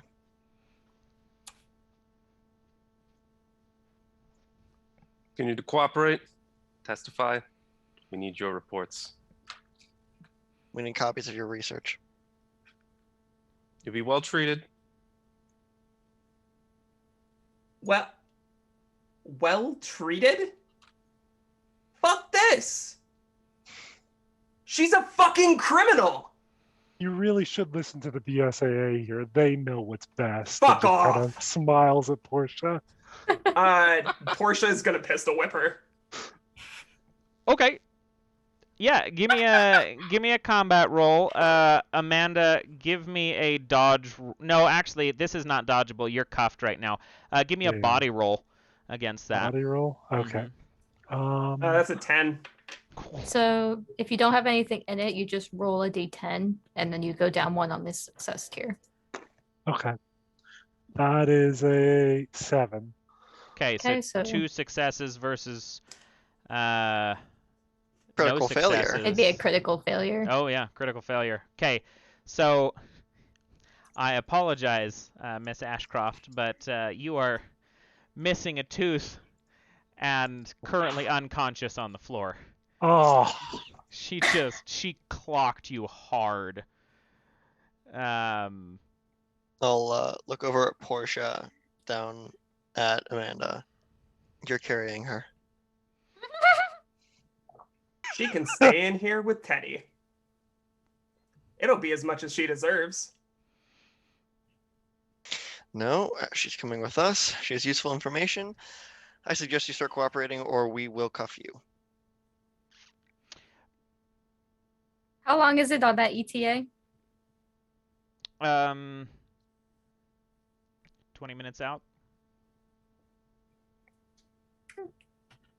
Josiah, you get a +2 to your next check. Very To a nice. check or save.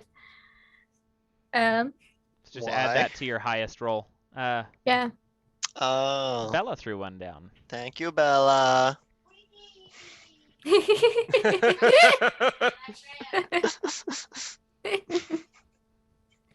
um, Do I pick the die that goes to? Just your next roll. Just add that to the highest die of them. The highest die. Okay. Yeah. All right. Dr. Davis, grab whatever research you can. We're leaving. well, it's quite unfortunate for you. A large portion of my research is in containment cells. Do The not. fruits of this being the one unconscious on the floor. Do Yes, not. Yeah. That's fine. We need any electronic data you have. That's the most Resident Evil thing I've ever heard. Here, let's store the files in the rooms with the zombies. It really is. Oh my Dr. Davis, that's a drive. That's a drive point. I love that. Well, grab what electronic data you can, and we're leaving.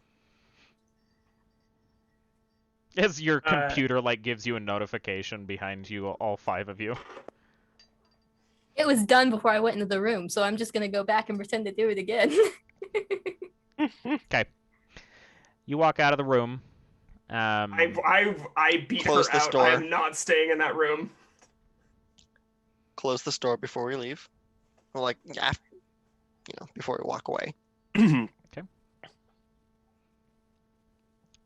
Are you sure? Positive. I don't want whatever that is waking up and coming after us. His name's Teddy. Maybe it used to be. Theodore Armel really is quite the subject. He's actually performing quite rapidly You're also in gonna get comparison to pistol-whipped, you, I'm sure, Portia. Probably. You fucking I'm watch it. going through this full backup again on my computer. Little do they know, it's already wiped. How long will this take? Few minutes. How long You did can it take wait. them to get? How long did it take them to get around to, from the biomed to down here? About 4 minutes. About 5, maybe 10 minutes. Can I research that? Yeah, you may. Yes, you are familiar with the functionings of the facility. Can I add engineer to that or no? That would be tech, probably. Yeah, that one would be tech. Okay. I got a 6, but I can push it for free. Okay. Given my survival anxiety, and I'm also gonna gain a stress to roll another die. Okay. Okay. So I didn't succeed in my knowing. That's not great. A 2 and a 5. Far more familiar with the layout than you are her personal computer equipment. Real quick, because I know I have to take some stress for that. Yeah. My ability says survival anxiety says once an hour push. Oh no, I couldn't push that roll at no penalty. Shoot. Okay, well I'll just take all that stress. Okay. Shoot. What stress are you at right now? It's pretty bad. That'll be. I just hit 11. Okay. Yikes. That's a rip. That's a mega. that- Can it even go that high? Jesus. Was that a career roll?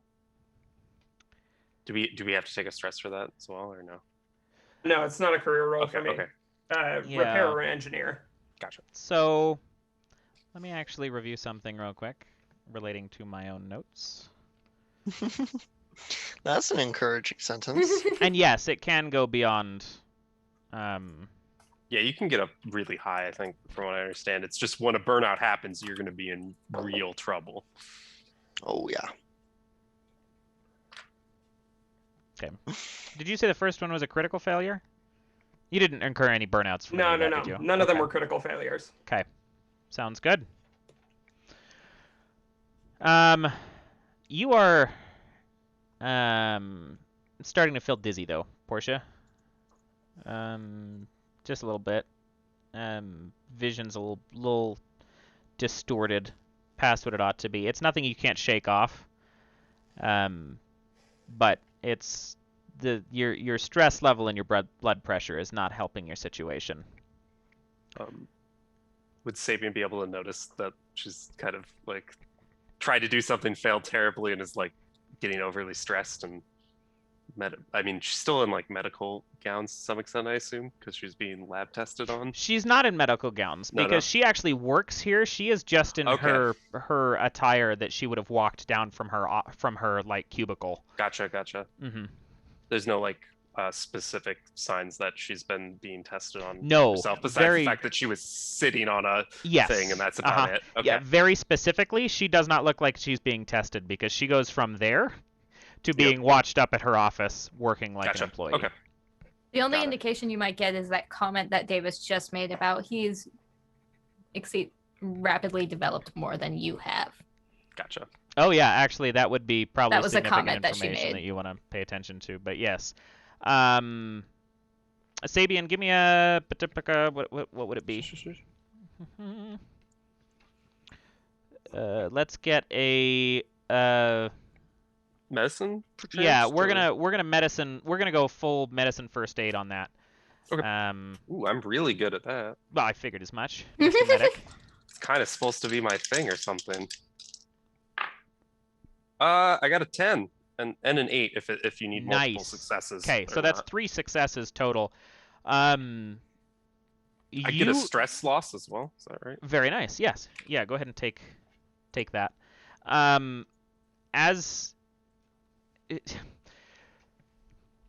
You've seen her for like 10 minutes, 12 minutes, and you have watched her go from a little stressed out and being real snarky to looking like she's going to pass out and violent. Pistol whipping someone. Yes. Yelling out outbursts. The level of stress that she is under far exceeds like normal response. I mean, mind you, you have got le traumas in that, but like the physical response to it is still very, very sharp, and it is based on Dr. Davis's responses that she just gave. This would be something that you would be concerned about. All right. I think he's gonna kind of like approach Portia and try and get between her and Davis at least to like make like a. I assume Josiah's kind of already pointing, still guarding Davis, so like I'm not turning my back to someone who's just gonna stab me or anything. But gonna try and get in between me. Portia, calm down here. I have some painkillers. I think these might help you a little bit. Take off the as edge. soon as you say that, Portia's like bugging out. These are the extra good stuff. I have a perk that makes the painkillers double when I administer them. So I get a -6. God. Good shit. Fuck yeah.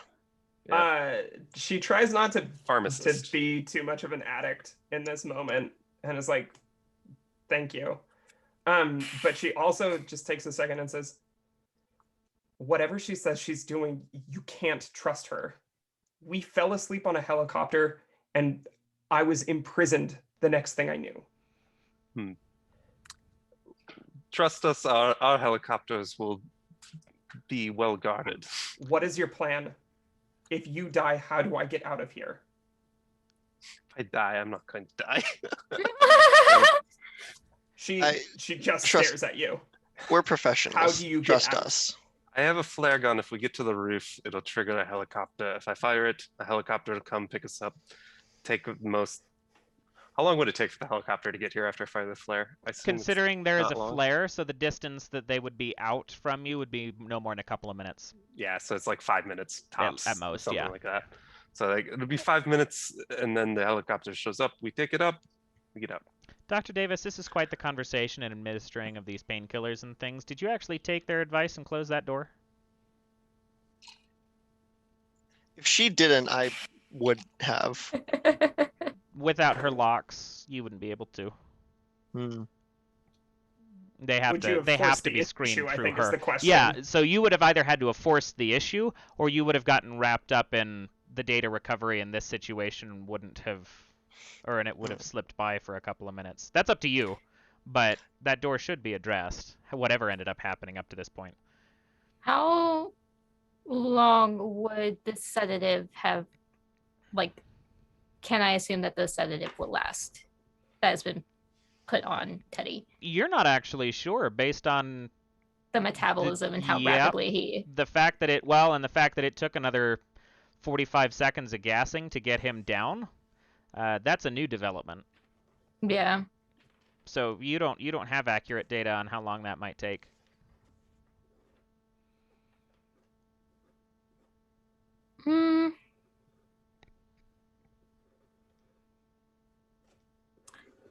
We'll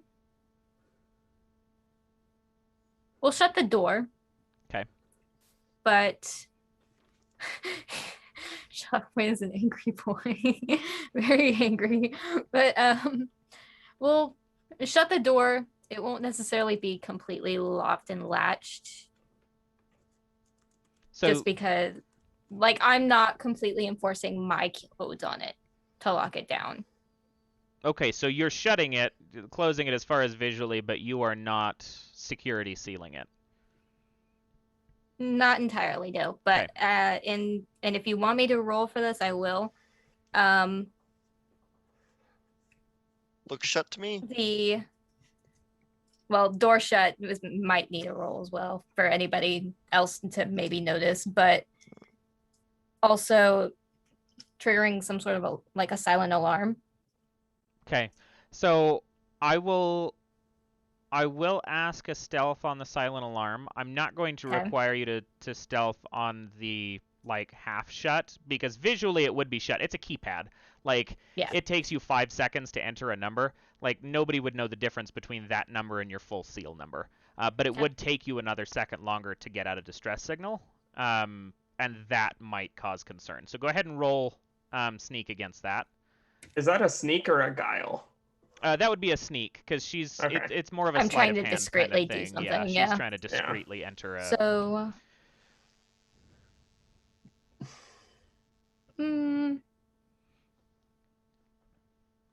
I am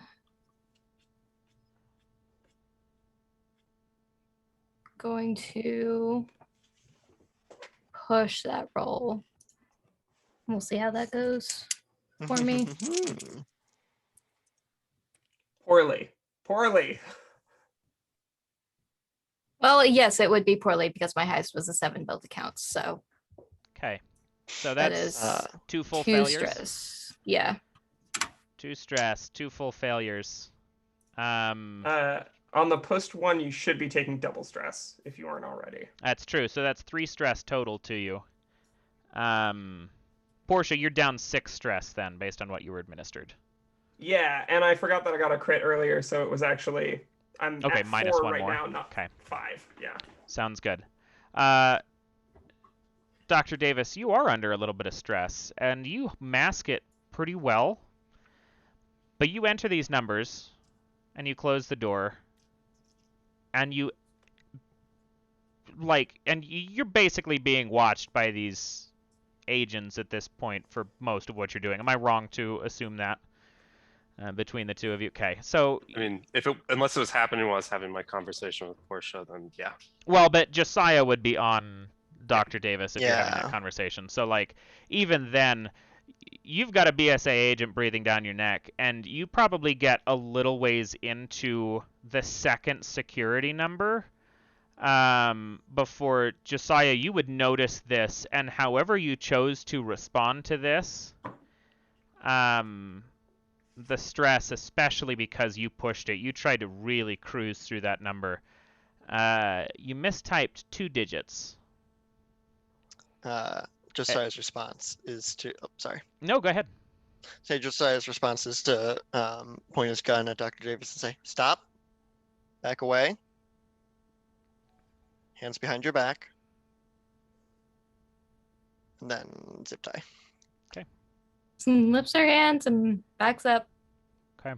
Zip ties have been placed.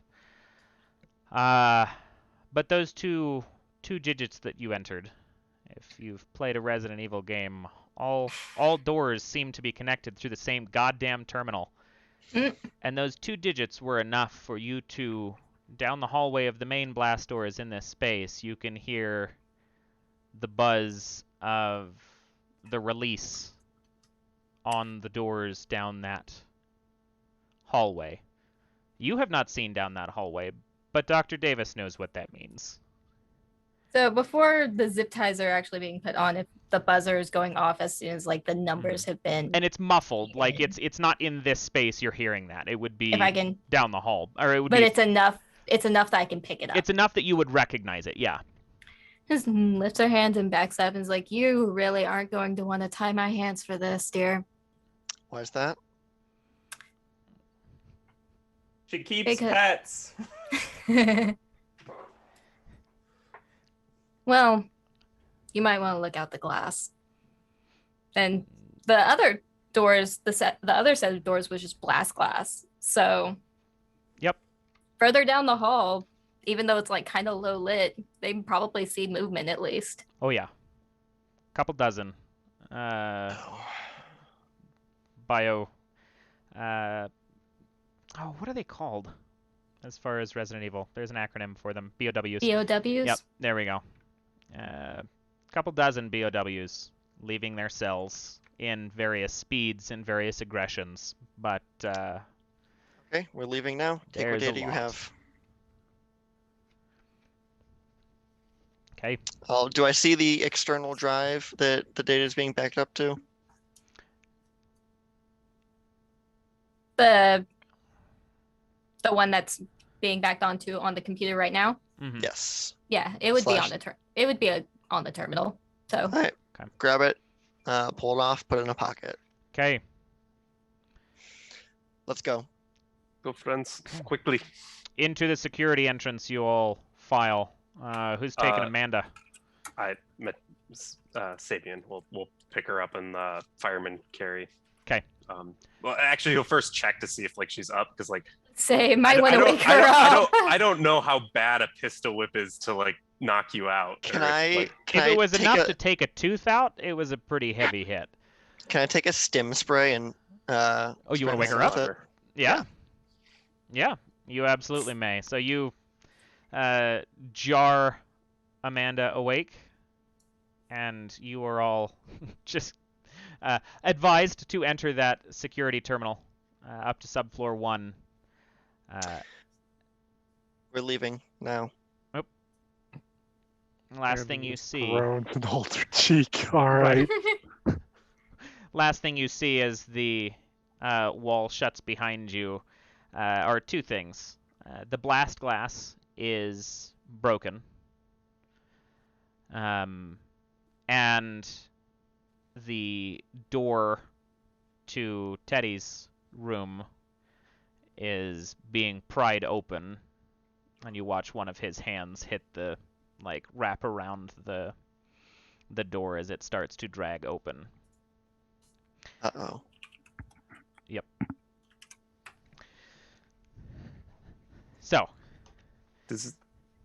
Yes. Portia, does this elevator have roof access?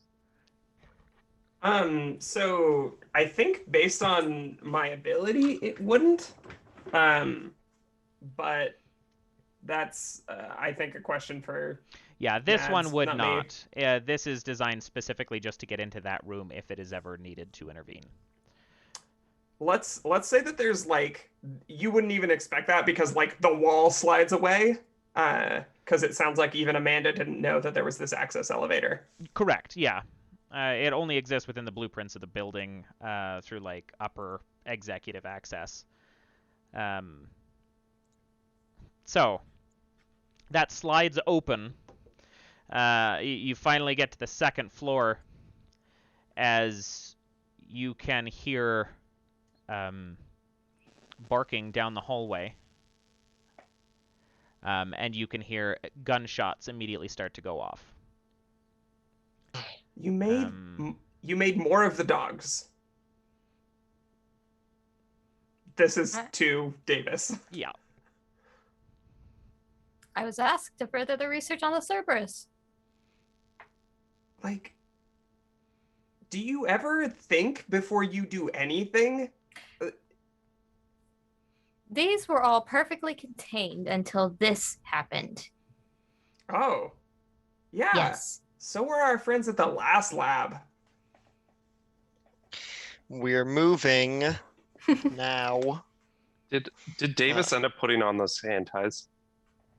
I don't No. think so. I think she stopped, but said something before. I think in the you elevator, I tied think Sabian would have insisted you put them on.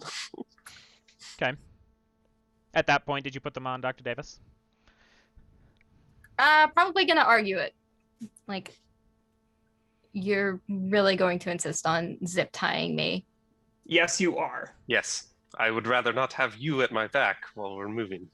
You Unless you're gonna agree to come with us. I don't think I You have a should zip choice tie her at this anyway. point. Yeah, just zip tie her. It's not You worth it. don't. Are they trying to force her to zip tie behind her back or in front of her? I'll do in front. Oh, good. At least this way I can hold a gun. You Okay. will not be getting a gun. Okay, sounds good. So, zip-tied, hands in front. So both Ashcroft and Davis are zip-tied at this point.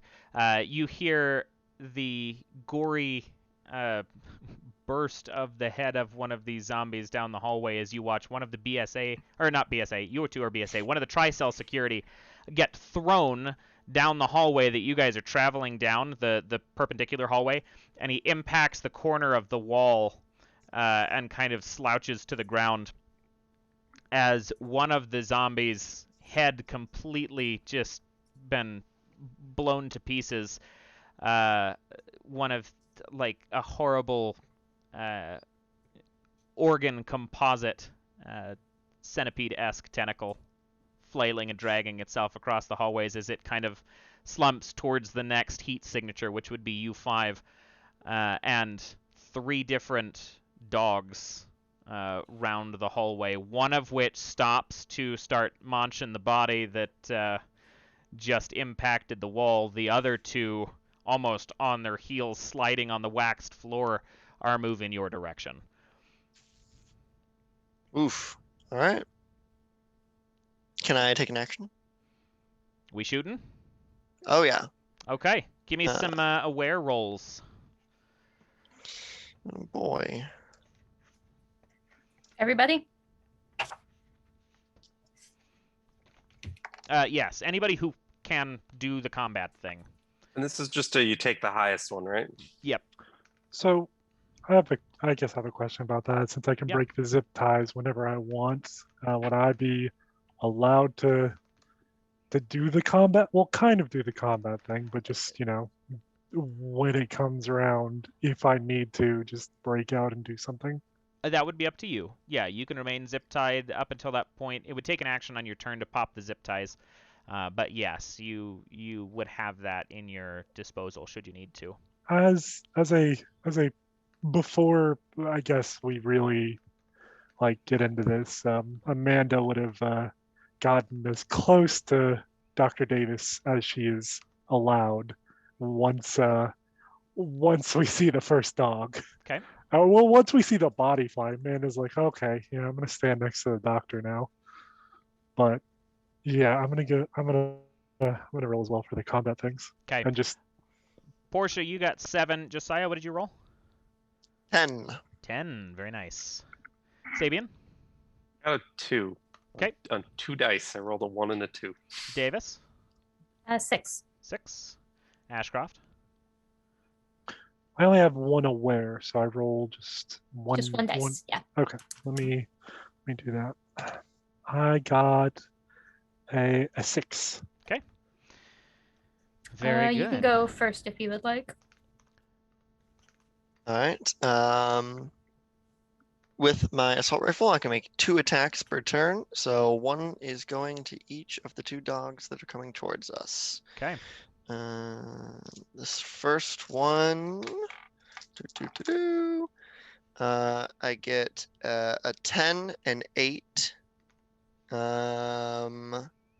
And then 2 failures and 2 ones. Okay. And the second one is 2 10s, and the rest are failures, but no ones. Okay. So how many successes in total was that? 1 success, 3 critical successes. Okay. 2 are a regular and a critical towards one dog, and then a regular and a critical towards the other? 2 criticals towards one, a regular and a critical towards Oh, another. right. Okay, so 4 and 3. Mhm. Okay. Sounds good. So one of the dogs just drops, just gets peppered and dropped. The other dog manages to skirt around the fracas there and continue moving. He took a couple shots, but he's still en route. The bigger mutated zombie at this point is still kind of lurching down the hallway. You can hear more movement and more combat behind this space. Occasionally seeing the flare-up of muzzle flash. But then I will step in front of Dr. Davis. okay. All right. That will bring us on to Portia. So what's kind of the situation with regards to our exit? Like, how close is it? Well, And so are the zombies like directly between us and it? yes, they are. You are moving down the hallway that they are routing around, because you would have to basically follow the direction they are coming from, because they are coming up the stairwell. And the elevator, the main elevator, sits next to that stairwell. So even if you wanted to get to the elevator, you would have to at least get to the end of subfloor 2 to get up. So you're basically following the oncoming threat from the other direction. You will have to shoot your way out of the floor. Are these things like at all vulnerable to like cryo, like cold at all? It depends on the zombie. I don't know that you particularly would be familiar with that. Are they vulnerable to cold? Shoot, I'm trying to actually remember which ones are.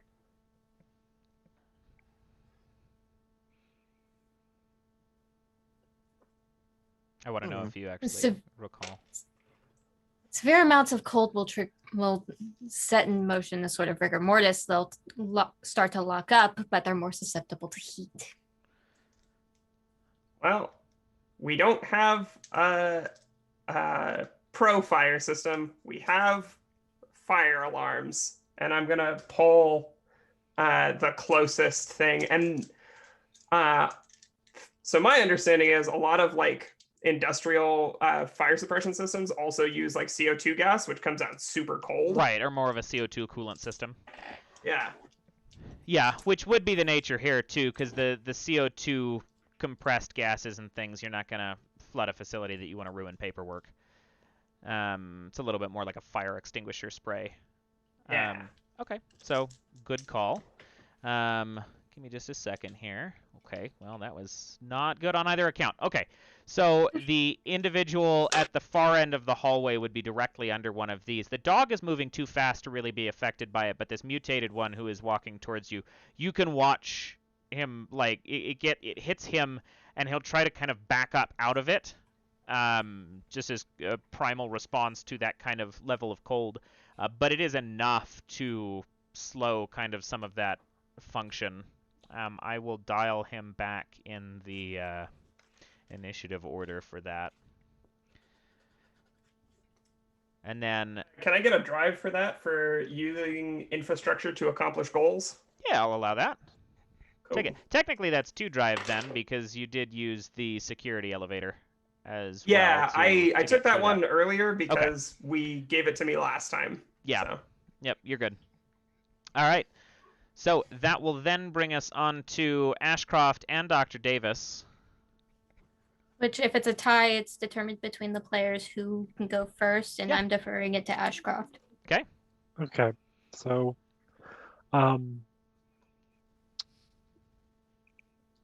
I already moved close to. I already said I was moving close to Dr. Davis. I guess I have a few questions before I really do anything. Mhm. Without taking my hand ties off, would I have access to my drone friend? Yes, I will say you would. I think most of the control stuff for the drones in my If you can understanding of the narrative. access your PDD. Yeah, So if you have your hands zip tied in front of you, you can you would still have access technically. to that. Yeah. Okay. Okay, that's good to know. All right. Would there be any, because you said there's like more like going on, like there's more fighting going on down the hallways. Does this facility have any sort of like steel barricades, steel gates that can be activated to just lock off certain parts of the hallways or anything like that? Only the exterior doors and the blast doors from subfloor 3. Okay, so no on this floor. Nothing on this floor. No, this is more science and research storage. Okay. But these things are still flooding out of those doors. Like they're still flooding out Yeah, of so the. down the hallway and to the left, they're coming that way. Okay. I'm wondering if I could make it easier for us if I could. Well, I don't know if I want to make it easier. I want to make it harder and easier. But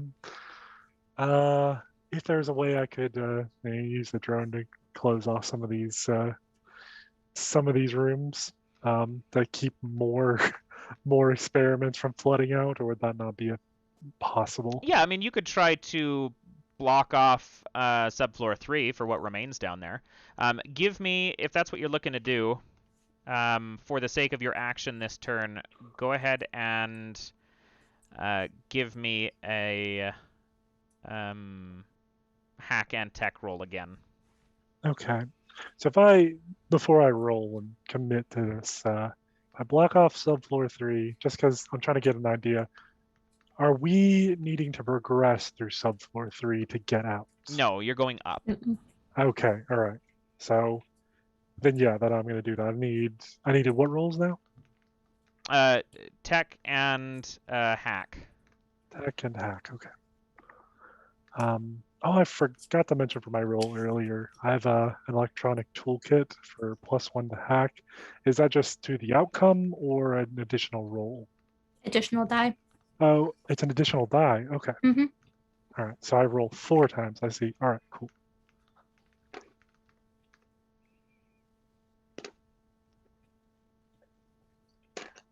I think all pluses are to dies, right? I don't think they're, but by default in the game, there's anything. Yeah, to it's to rolls. number Is of that correct? dies. It's That's all Okay. die. Any like plus this or plus that, it all means just roll another die right. The So, only +2s that exist in here is if somebody Are like donates from the towards chat it. stuff. Yeah. Gotcha. So I've rolled a a 1, a 3, an 8, and a 10. Okay. A 1, a 3, an 8, and a 10. That's 3 successes. That is 3 successes.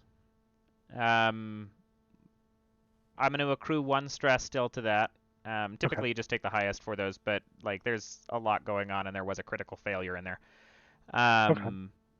You're zip-tied trying to like drive a drone, weaving through zombies to get back to a terminal that you can lock off subfloor 3, but you do end up being Shockingly well. successful. Yeah, you're shockingly good at it, and it is successful in the process, but it does take time to do so. So not everything ends up locked off. You do manage to get a number of them sealed away, though. Okay. Is this cool. like a company issued drone, or is this Franny Jr. that's just been like taken? This was not Franny Jr. This was Ashcroft's drone. Okay, cool. Yeah, Ashcroft. You guys can are have the same Franny Jr. class, for yeah. sentimentality. Ashcroft would be just since you're standing close to. I won't. I mean, if somebody's looking at her, they'd probably see. I'm not trying to like roll, but she'd be standing probably very uncomfortably close to Dr. Davis to try and hide what she's doing. And that combined with there are monsters in front of us, assuming people aren't looking at her.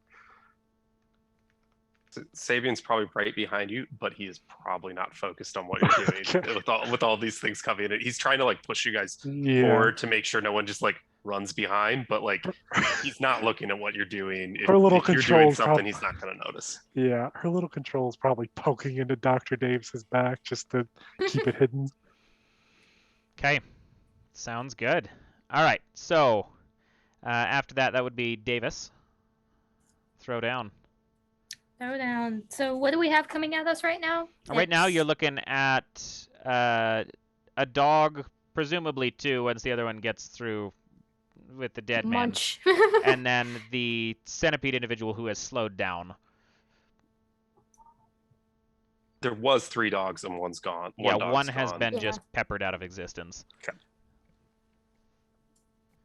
Good job. Points for having a gun. Points for having a gun. Ah. His mother's just kind of, God damn it, and kind of awkwardly finagles a pistol, like a smaller pistol that she had tucked into like the waistband Concealed. of her pen skirt, and has that, draws that because she actually did learn something from Colorado, and that's to have your own armaments. What? Character development. I didn't know we were allowed to learn lessons from our mistakes. I don't know that that's the lesson that was to be learned from Colorado, but like she learned a lesson. I learned something. But I'm going to take a shot at the dog, and that's Okay. not going to go in my favor. It is 2 failures. So that's Okay. a 5 and a 4. All right, so that dog, 2 shots, just dashes to the side of either, conscious of the firing coming down range from it, or to it. Are you moving at all? I guess if I'm being pushed forward, then I'm moving forward, but I'm not trying to be in front. Fair enough. So If anything, I'm ducking behind somebody. okay, same Yeah. marching order then. 2 stress towards you though. Yeah. I had Um, previously stepped in front of Dr. Davis. Yeah, to be clear, Amanda wasn't pushing Dr. Davis. She's just, Well, You- Sabian was kind of pushing forward. Oh, So- I I'm making see. sure no one's like holding Getting behind. and yeah, Yeah. we are it's- moving as a group is Yeah, what it's a Sabian's slow goal is. march. Yeah, slow march through the fray. Okay, so that will bring us on to both dogs. The one of them stopped at the corner is at a distance enough that he's finishing what he's doing and is going to start heading forward. The one that you've been shooting at is going to be at the speed and the failures that it's been met with is going to reach you guys. And Josiah taking point, he's going to lunge to you. So you can make a body or a dodge roll. Yeah. That's Can I up add to you. Can I add combat to this? Not to the defense of it, no. Okay. Well, then I will make a body roll, which because of my helmet and body armor means I get 4 dice. Damn. Right? I told you I was coming into this kitted out. I Hey, boy. figured Prepared. out how to make a character who doesn't die. Two successes, a failure, and a 1. Okay. So, let's see, 2 successes, a failure, and a 1. Okay.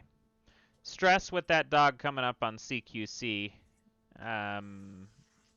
Close quarters, that thing is just gnarling and mawing at you, and it lunges at you as a dog, and you kind of grab its fucking face to keep it off of you and push it back down, and as it kind of skids back, no damage taken, you watch the whole front half of it just split down the center and tentacles and just teeth Oof. kind of ribbing the whole edge of both portions of the front of this dog now.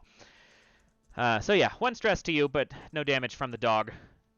That will bring us on to Sabian next. That's a plagas pooch.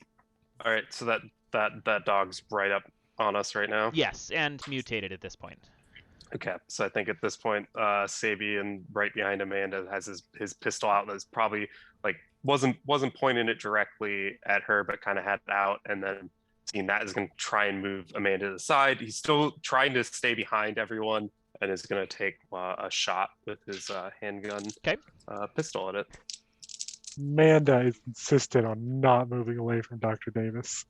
Right. We're moving together, apparently. Yeah. So I got 1 9, 3 7s. I think 7s are just normal failures. Yeah, so I mean that's 1 success. So yep. 1 shot down. Normally that would have killed the dog, but the dog having mutated on that critical failure, it's still got a little bit of life left in it. Yeah, I only get to take 1 shot at the pistol. Okay. That's what he's gonna do. I'm just gonna yell. So careful, Josiah. There's a couple more coming. and into the other ones. Indeed, there are. And you guys are still kind of making a slow march down this hallway. You've been stopped temporarily by this dog, and the centipede boy who's down the hallway. He's been slowed, but that dropped him to the end of initiative. So after Sabian, he's close enough to you now, having paid attention to this dog, that you watch the kind of organ tentacle with the spines of bone and things that is whipping out of where its head used to be, lashes forward. Who is in front other than Josiah? Like, are we in rows of 2? Okay. Portia. Yeah, I think we're rows of 2, and then Sabian at the actual back. Okay, so Portia and Josiah, go ahead and roll either body or dodge for me, because this is basically a sweeping strike across the front line. Oof. Wow. Okay. That's a crit fail and a regular fail. I cannot push a combat roll, correct? You cannot push combat rolls, no. 2 failures, 2 1s. Oh, but I can push a dodge roll, which I'm gonna do. Get me out of here. That's combat rolls. 7 Fight, dodge, and body cannot be pushed. So a dodge cannot be pushed. No. I can push a dodge because I have a special ability. Ah. Nice. Not that it made any goddamn difference, I think. Nope. Just more stress. Just piles of stress. Okay. Bad day. Go ahead and take more stress. Doubling up on that because of the push. And you're also going to take... how many successes did you get, Josiah? None. I got 2 failures and 2 1s. Oh, good. Okay, so you're both That's great. You're both gonna take 2 damage from this thing as it just carves across the front of you and kind of retracts to just kind of writhing above this being lumbering forward. From behind, you see another Tricell agent just get corpsed pretty quick. You watch just a tentacle go straight through its chest, exiting the back of it, and he kind of stumbles backwards, and you watch that retract out of sight from whatever is down the hallway. But we are back to top of round. Right. Fun. So we have a dog, a mutated dog, and a centipede zombie thing. That is correct. Are they all sort of I'm out of water. Close to each other? The centipede the centipede zombie and the normal dog would probably be closer than further from each other. But the centipede's got some reach to him, so he is further than the dog that's right up on you. Okay. So you got 2 that are pretty close, and then you got the one right up at you. Alright, well, fuck. That's my answer to that. It's just fuck. That makes sense. Yes. Well, then I'm just gonna turn my my gun down at the one right here and take a shot at it. Okay. That's 2 10s and an 8. 2 10s and an 8. Yes. Very nice. Okay. And then I'm gonna. Do I have to pick where my second shot goes right now, or can I wait to see if this thing Oh, dies? that thing's dead. Based on that, you've Cool. just wiped it. Then I'm gonna take the other shot at the other dog because the dog seems scurry. Yeah, definitely faster. That's gonna be a 10 and then 2 regular successes. Damn, son. All right. I know how to shoot. Yeah, so you. Making up for those crit fails you just got. Oh yeah! I Oh, that promise was I'm good at this. I a swear. good roll on his part, though. That dog, you just run it down the center with all of these bullets. You watch it drop, go to writhe and die before it also fucking splits in half, and Fucking uses hell. that mutation to stand back up. So it's got a little bit left to kick. I've always been more of a cat person, anyways. I'm just over here wondering if this is a new mutation or not. Portia. Remind me who's still up. You got a mutated dog and the centipede and whatever is down the hallway. But you can't see those yet. Just for you. Yeah, no. I appreciate it. Oh, I'm glad.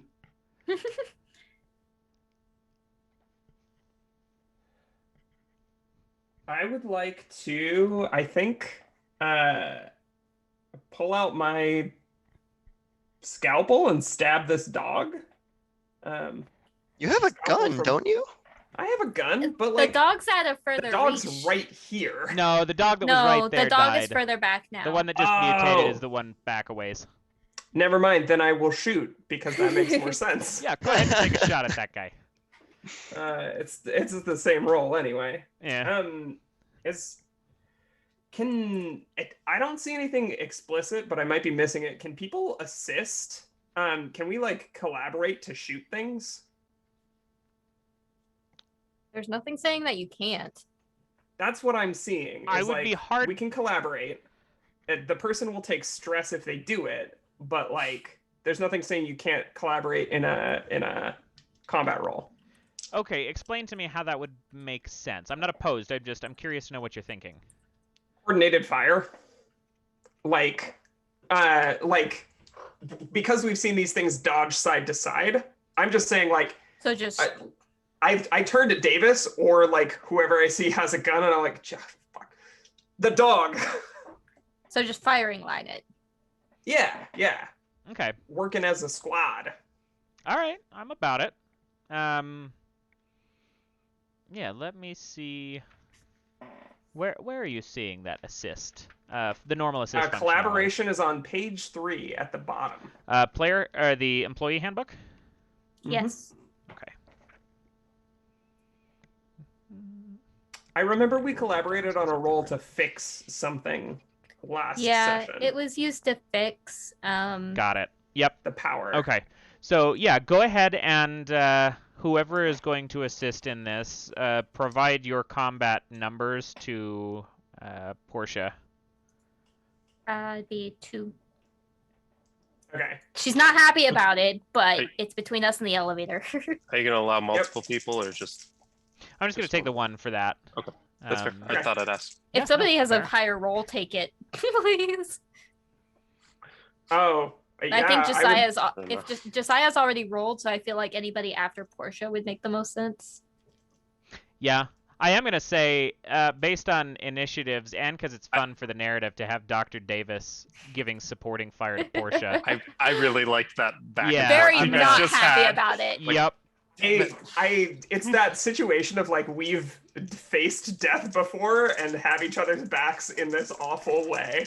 Just go Oh, yeah. side-eyeing. Like, so were you the one who actually leaked to BSAA or no? Just adding to that. Tell you what, if you end up in prison, we'll talk about it. That's 2 successes and 2 more stress for me. Okay.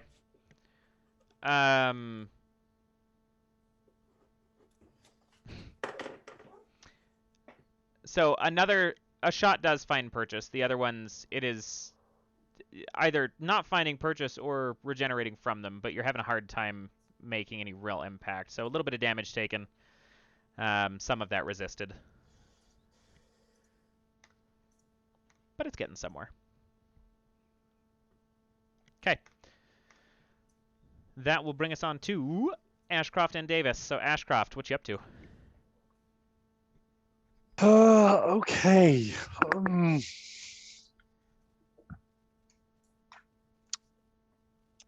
Are there any security systems like wall-mounted guns in this place? That would be top floor. That would be top floor? Okay. Floor 1, yeah. Floor 1 has got your initial security systems as far as like automation to it. Nothing on the subfloors. Okay.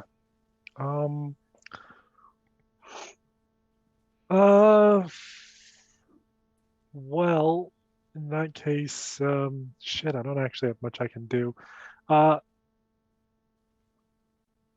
Ashcroft is gonna park the drone somewhere safe, and like somewhere she'd be able to link up, like pick it up later, like through her PDD. Okay. And very quickly hide her PDD again, which same hat, Dr. Davis. That's where in your waist. That's where I'm storing my PDD. And that's about all I'm going to be doing. Good. Okay. Since you were coming back up from level 3, would he have gotten a look at what was down, like further down the hall, like whatever the tentacle was? It's a good question. Ashcroft, go ahead and make a I will allow that on your turn because I think that makes sense. Okay. Go ahead and give me a let's make that an a tech and a search roll. Tech and a search. Okay. Yep. The search is unskilled for me. Okay, so just roll the tech then in that case. If you're unskilled in Okay. the whole thing, then. But yeah, just roll the tech. Okay. 8. 8. Very good. You would see it. Because it is in Dr. Davis's private wing, you might not be familiar with it.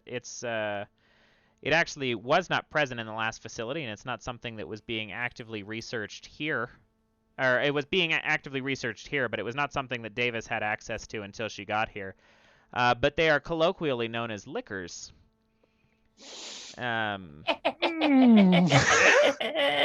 Hope somebody has some high caliber rounds. Yeah. Okay. Now after she hides her PDD, just gets her shirt straight so it doesn't look obvious. That's just what the fuck. So we all saw the tongue. Yep.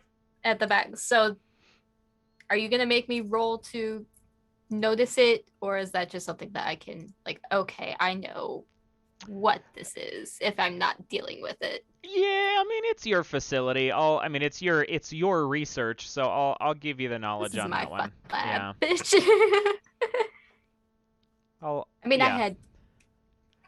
I'll give you the knowledge on that one. But yeah, both you and Ashcroft are familiar with its existence at this point. Ashcroft doesn't know what it is, but you've both seen it now. Ashcroft knows she doesn't like it. There are also 2 of them.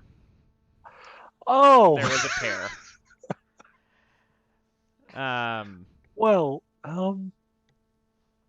Davis, you're up. So as far as the centipede one, Mhm. that one, Is it behaving more like it's tracking heat, tracking sound, or is it visually capable of seeing us? Not Since visually it's something capable coming of out of the seeing. head, yeah. Yeah, not visually capable of seeing. Appears to be moving towards either sound or a heat signature. You're not sure. Okay. Okay, grits her teeth and says, kill the dog and then just shut up and move slowly. Okay. There's something lurking around the corner, and the only way we're going to get past it, unless you happen to have grenades or something, is to just get by it quietly. I enjoy this. And all this narrative. gunfire is drawing it right to us. Okay. That Very bitterly giving this information up. Are you providing an action? Do you want to take any shots at the dog, or are you gonna belay that to the actual soldiers here?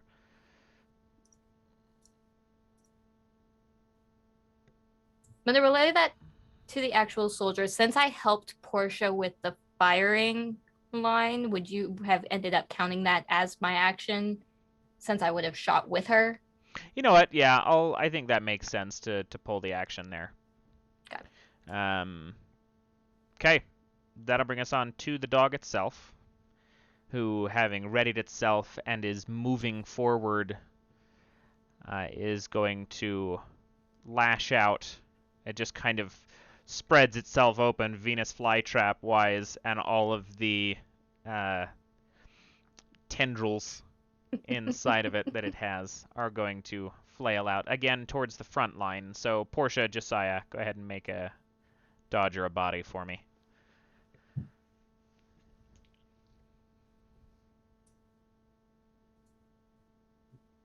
Oh, thank God.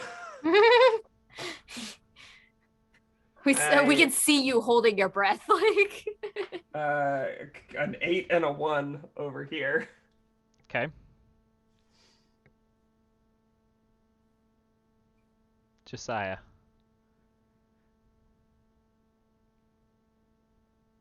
You're muted.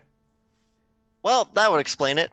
I honestly didn't even see you speaking because like your head was down, so I was like waiting for you to like count the roll is what I thought was happening. Well, way to catch it, Portia. You waited for nothing good because I no, just no successes. Okay. No ones, but Okay. And Portia, you got what? An 8 and a 1, baby. 8 and a 1. Okay. So this thing lashes out, and you manage to kind of sidestep it and just put a shoe into its side and kind of send it skittering over to avoid Josiah from taking the damage on that. It rolled bad, so it wasn't that one success was enough to keep you both from just getting fucked. That's nice. Yeah. Okay. That'll bring us towards Sabian. So the dog's still alive, though, right? Dog's still alive. Kind of rolled over. Mhm. All right. Sabian will kind of turn his pistol towards it and just Okay. try and Now that it's down. give it a Yeah. tap. Yeah. Ooh. So I got a 10 and an 8, Nice. and then I got a 1 as well, and another dice result, the 6. Okay. So Yeah, so enough shots to take that guy out. Dog is dead. The 1 is going to elicit a final turn from that centipede, though, if y'all are shutting up. So it's going to take some swings. Poor Portia and Josiah are just... Actually, you know what? No. That you firing off that gun and being the last persons to take the shot, it's not a sweep. It is an extension straight through the line towards you.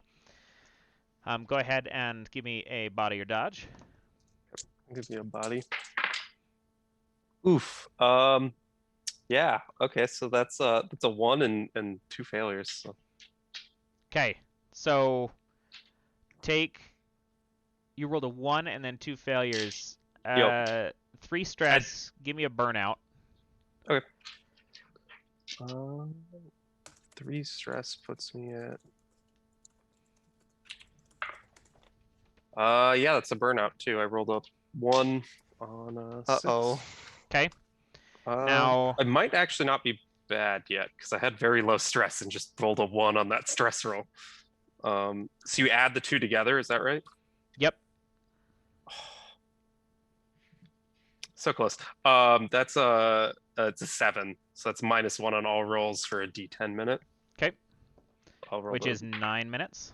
Oh, you rolled it for me? Okay. Yep. On the burnouts, yeah. So gotcha. You got That's 9 minutes of the -1s, and then it rolled all successes on that. I'm gonna have you take 3 damage from that, and then give me a D10. Okay. What happens if I hit 0? On your health? You die. Yeah. You go you would die. unconscious, Okay. and you have to be stabilized by the end of the round. Which I think Did you we hit should 0? give him What until happened? the end of the next What? round. Did you hit 0? Since he's at I the end of literally, it. I had 3 health when you hit me. Oh shit. Okay. Uh-oh. So I'm not gonna make you roll that D10 then, because Okay. what ends up happening, what that D10 was for, is it was lashing out towards you, towards the direction of that sound, and the blade on the top end of that kind of whip of organ, as it lashed out and you tried to move away from it, you put your hand perpendicular to it and it took it clean off, and the gun clatters to the ground, and you end up bleeding like profusely and just pass out. Oh, fuck. I can't do the hand disappear thing. Oh my god. Wait, so the hand is off. Yes. Yeah? He took the hand off, gun on the Brutal. ground.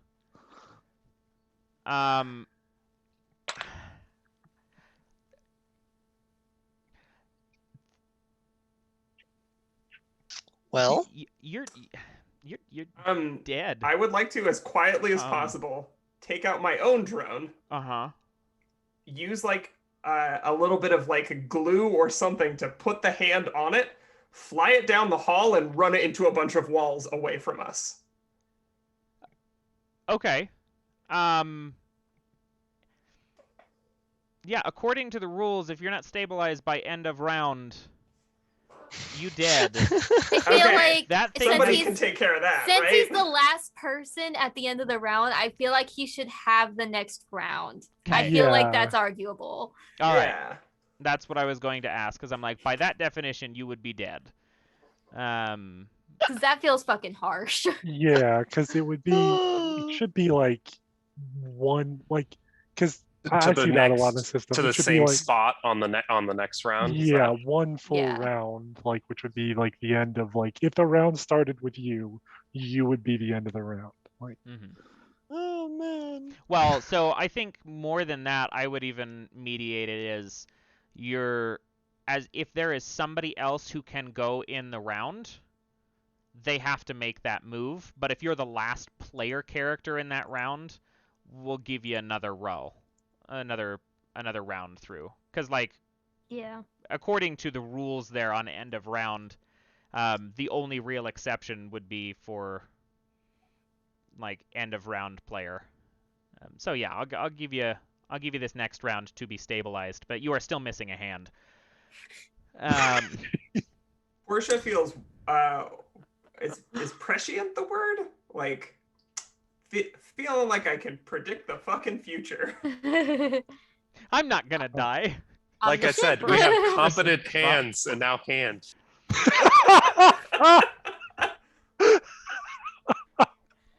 Correct? Fuck. So good. Okay. So, Josiah will be top of round at this point. You watch that thing whip past you. It retracts. And you can hear the gun and the hand scatter the ground before shortly thereafter you hear a thump, and just like he just passes out. All right. I will move forward and drop to the ground, and pull a med kit off of Sabian's body, and just be like, "You are supposed to be the one who patches me up, asshole." And start like bandaging the wound and just trying to fix him up. Give me a This medicine is roll. not how this works. First aid. First aid or medicine. Cool. I get 1 die because I have because I stole the med kit. Ha! That's a 1. I can push this, right? Yes. Non-combat rolls you can push. That's true. Is there Yeah. anybody that wants to? Is this going to be health or stress? Can- I'll push it. Okay, so can I? What? Sorry, Uh, Josiah. Is this, Mads, is this going to be health or stress to push it? This is going to be stress to push it. Okay. Is it too late for me to cooperate with him?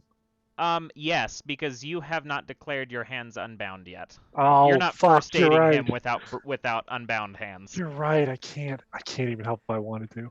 But I I do want rolled to. a 3. Okay.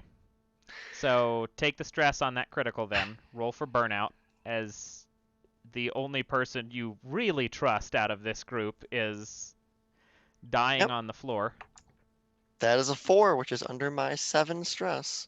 Okay. What is So the that's total an between? 11 on the burnout table, which is +1 stress when a teammate fails a roll for 1d10 hours. Okay. Well, that's feasibly till the end of the session. Cool. Perfect. All right, let's see here. I need to check on something.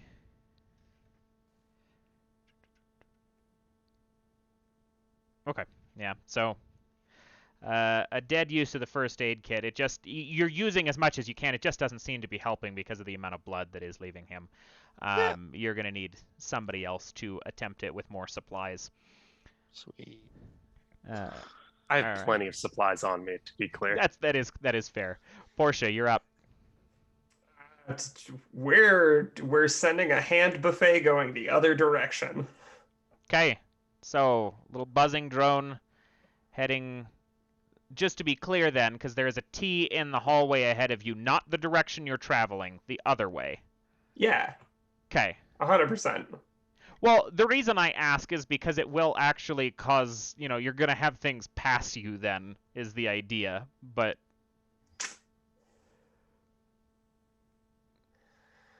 because Why'd you put so many zombies in this hog, you jerk? so far I've counted 5, I think. That's a lot! Well, that's as many zombies as players. Yeah, It is not a level playing field. Okay. It wasn't designed to be. Then what I want to do is I want to send it down the staircase. Okay. All right. Give me a tech and give me a tech and a guile. If I have neither of those, I'm just rolling 1 die, yeah? Oh God. Oh, I'm sorry. Yes, please do that thing. I could also just not do this, because it You is can a bad communicate. idea. You can communicate.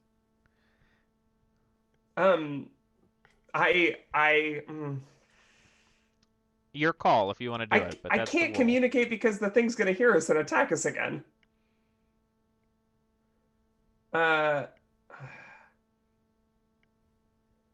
Man. Here, I'll help you out with that one. With the You will? yeah. Because I want to get out of here alive. This do is you have purely tech or in guile or both? self-interest. Guile. And how much? 2. 2? Okay, so I'm rolling 2 dice. Okay. Or, you know what? I stick a drone in your hand and the PDA. I will take my turn to grab another first aid kit and see if we can tourniquet his arm.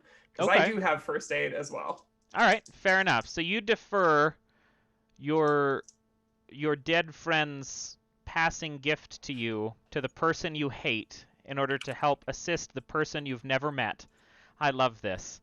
Please, first aid I the want to medic on the not ground. die, and Oh, I I know. know I can't do it. I know. I just objectively, the situation is torrentially bad. Yep. Here we go. What's gonna probably make it worse is I'm just gonna defer it over to Amanda. She's the one that can control drones. True. I'm gonna be extra upset, but it'll be fine. That was an 8 and a 10. Nice. Just gonna Okay. tap it on the pad first, like Preliminary bandaging. Okay. So, Mads, at the important point of order here. Mm-hmm. One of my off-color points was in first aid. Is that gonna have any effect here? No. Okay. No, it won't have any effect here. Those may not even come up this session. So great. Yeah, so Josiah has preliminarily bandaged up Sabian's stump, trying to stop the bleeding.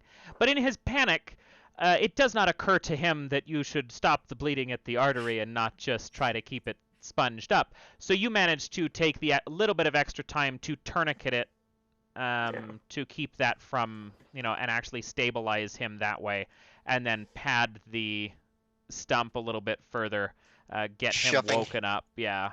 Shoving handfuls of gauze into the stump. You rolled a 10 and an 8. Like it won't stop.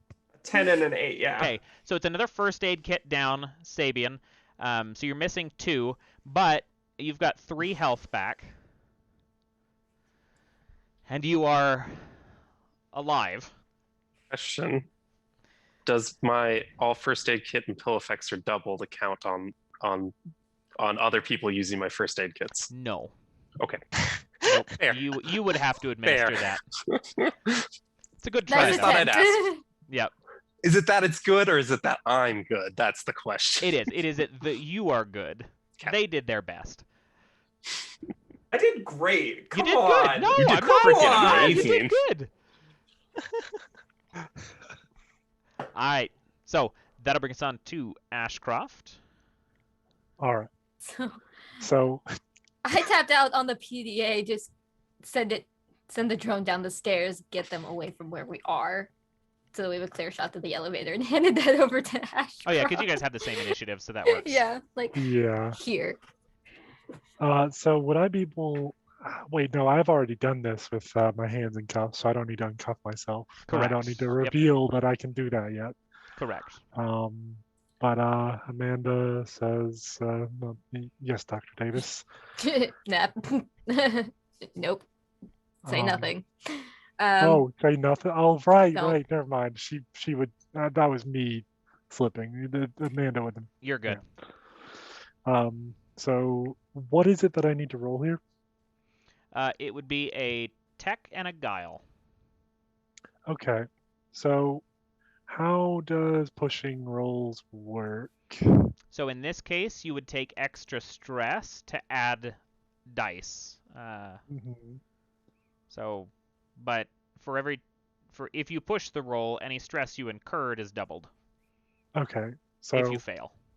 If I fail, all right. And I will roll assist on it with guile, so that'd be an Okay, additional 2. additional 2 die. Yes. Sweet. So tech, that's 2 for me and 1 guile. So I'm rolling 3 times, correct? Wait, I have 1 in tech. Is that 1 or 2 rolls? 1 in tech would be 1. So just add every X. Sounds like I'm looking at 5 by my count. Okay. So I roll twice. Meg rolls. You would roll a total of how many X's? So you're getting 2 dice from me, and however many dice you have total in tech and guile. I have 1 X in tech and 0 in guile. Okay, So you're rolling a 3 total of 3. Yep. I'm rolling 3 total? Okay. Yep. Yes. Okay. Unless you are adding stress to add to your roll. Yes, I'm adding stress to add to my roll. Okay, so take a stress, add a die. Okay. So that's 4 rolls for me. Yes. Okay. Gotcha. The snake in my room is very excited about something at the moment. Show us the snake. Did he find my hand? Show us. It's she, and no, actually, I think she's trying to dig out of the bottom of the cage.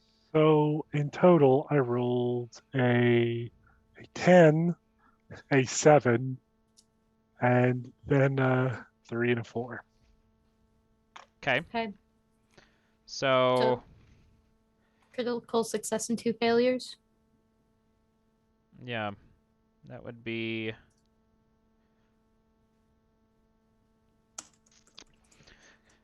Okay, I was looking for 2, so you scraped by on that critical, which is good. So you send that thing whizzing down the hallway.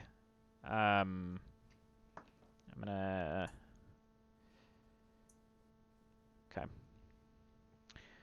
And you watch the noise respondent centipede zombie turn and start to lumber that direction. It rolled really high, and you watch it lash out and just graze the side of the drone. You almost lose control of it, but you manage to keep it going as it proceeds downward. So now you guys are alone in the hallway at this point. There's no more gunfire. Everybody who was down in this corridor is dead, other than you guys. But are you pressing forward? Yeah. So I have a question. Yes. There's the elevator that can take us up to the first floor, but like the other 2 got here from a staircase, and you said the staircase was like right there. Could we go up the staircase? No, so sorry, just to clarify, the staircase is right next to the elevator. The assumption here was that the guards that were here that started shooting the zombos were clearing the floor because the alarm had gone off because your ankle bracelet's gone. So they were looking for you on this floor when stuff came up those stairs. Got intercepted. Heck. Oh, okay. So once everything is calm down, Amanda's gonna look at Sabian and Josiah and just very bluntly, either we leave him or you uncuff me and I help you, because I know you're gonna want to bring your friend along. So let me help or we leave him.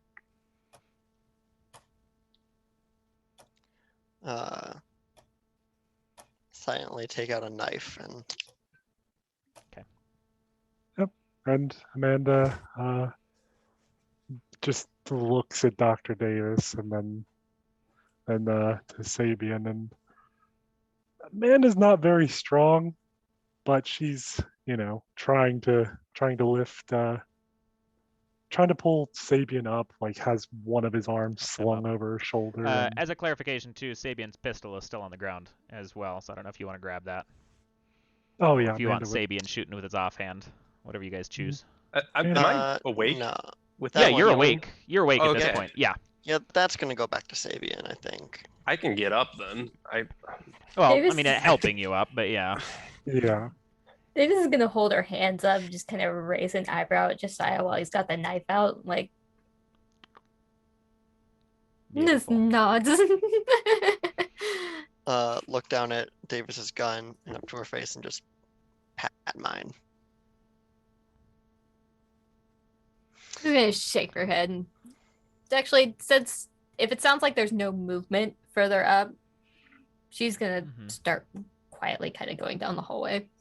Okay. So, Move if towards we the are elevator. deliberately stealthing anybody who is trying to be quiet, go ahead and roll some sneaks for me. Yep. Sneaky sneak. Yep, Sabian's that gonna try one. and grab his hand. And his gun. Are we gonna Ethan Winters your hand? He's got some med kit stuff. I think he has like a spot that's probably not ice, but it's probably close to something. Rolled an 8 on my sneak. Okay. Less than 10. Nice. Nice. I don't know what's with my dice tonight. I'm probably going to suffer in one of the games I'm GMing, but I rolled a 9. I rolled an 8, but I still have do I still have -1 for all my rolls? You do. Okay. Do you only have 1 die for sneak? Well, I'm also not trained, so yeah. Oh, okay. So that one would be bumped down Down to a critical failure. twice. Okay. All right, so I'm going to take stress from that. Okay. Dr. Davis, what'd you get? I got an 8. Nice. Okay. All right. So we all doing okay. Sabian's not doing okay anyway. But okay. So you all very quietly you look down the hallway towards that elevator. And it all appears to be clear. You're kind of stepping over corpses. As a note to anybody who would like one, because I'm not going to shirk it from you, but there are 2 assault rifles on the ground via dead security. If somebody's picking something up. Amanda's going to make eye contact with Josiah and Sabian and point at that and point at herself. Absolutely not. Josiah's just shaking his head. I think Sabian's Portia too out of it to say anything. will hopefully look at them and be like, eh? Ha! Going from no weapons to one of the best weapons. Okay. I'm just gonna go ahead and guess that if Davis even glanced at it, they were like, no. Nope. Not happening. Okay, so there is an additional Fine, assault rifle in the group. It's fine. She's not paying too much attention to the gun. She's looking more at the carnage, and if anything else is further down the hallway. Davis is lucky I didn't take her pistol from her. No, this is mine. I'm keeping it. It definitely looks like a concealed carry. Like it's like a personal. It does not look military at all. It's like a white grip. This is my last resort. Right. This is everything's gone wrong. I'm putting a bullet in my head. Weapon. Oof. Terrifying. Right. Okay, so Pulled it out a little early, I guess. Look, if it can keep me alive, I'm fine with that. you all press down the hallway, and you all make it to the elevator, heading up to first floor.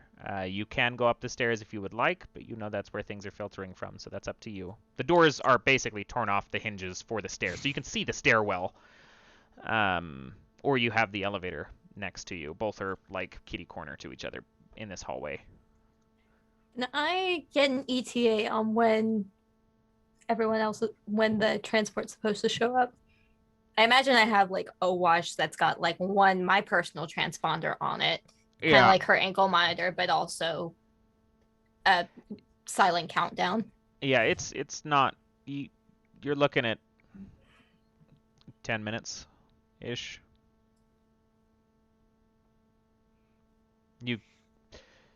Not long. A motion towards the elevator. Okay. All right. Elevator is opened. You all filter in.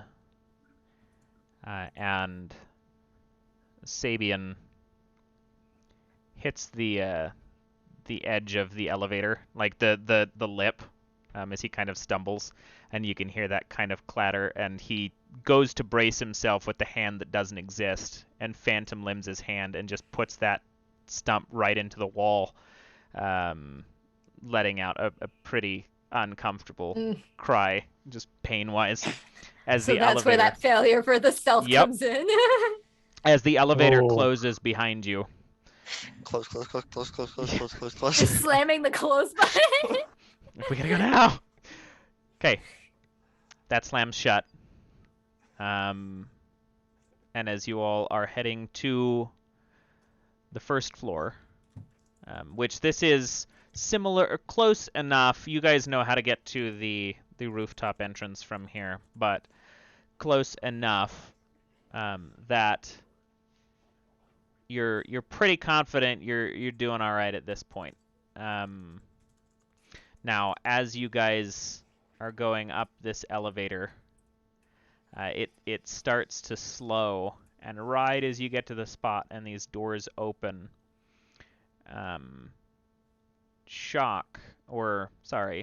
Teddy, you see as that opens, Teddy is like grabs the wall of that door and pulls it open faster. Palinor, or Amanda, I would like you to make a dodge roll for me.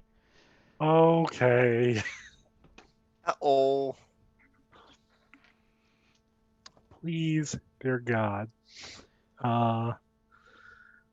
Dodge that's just a D10, right?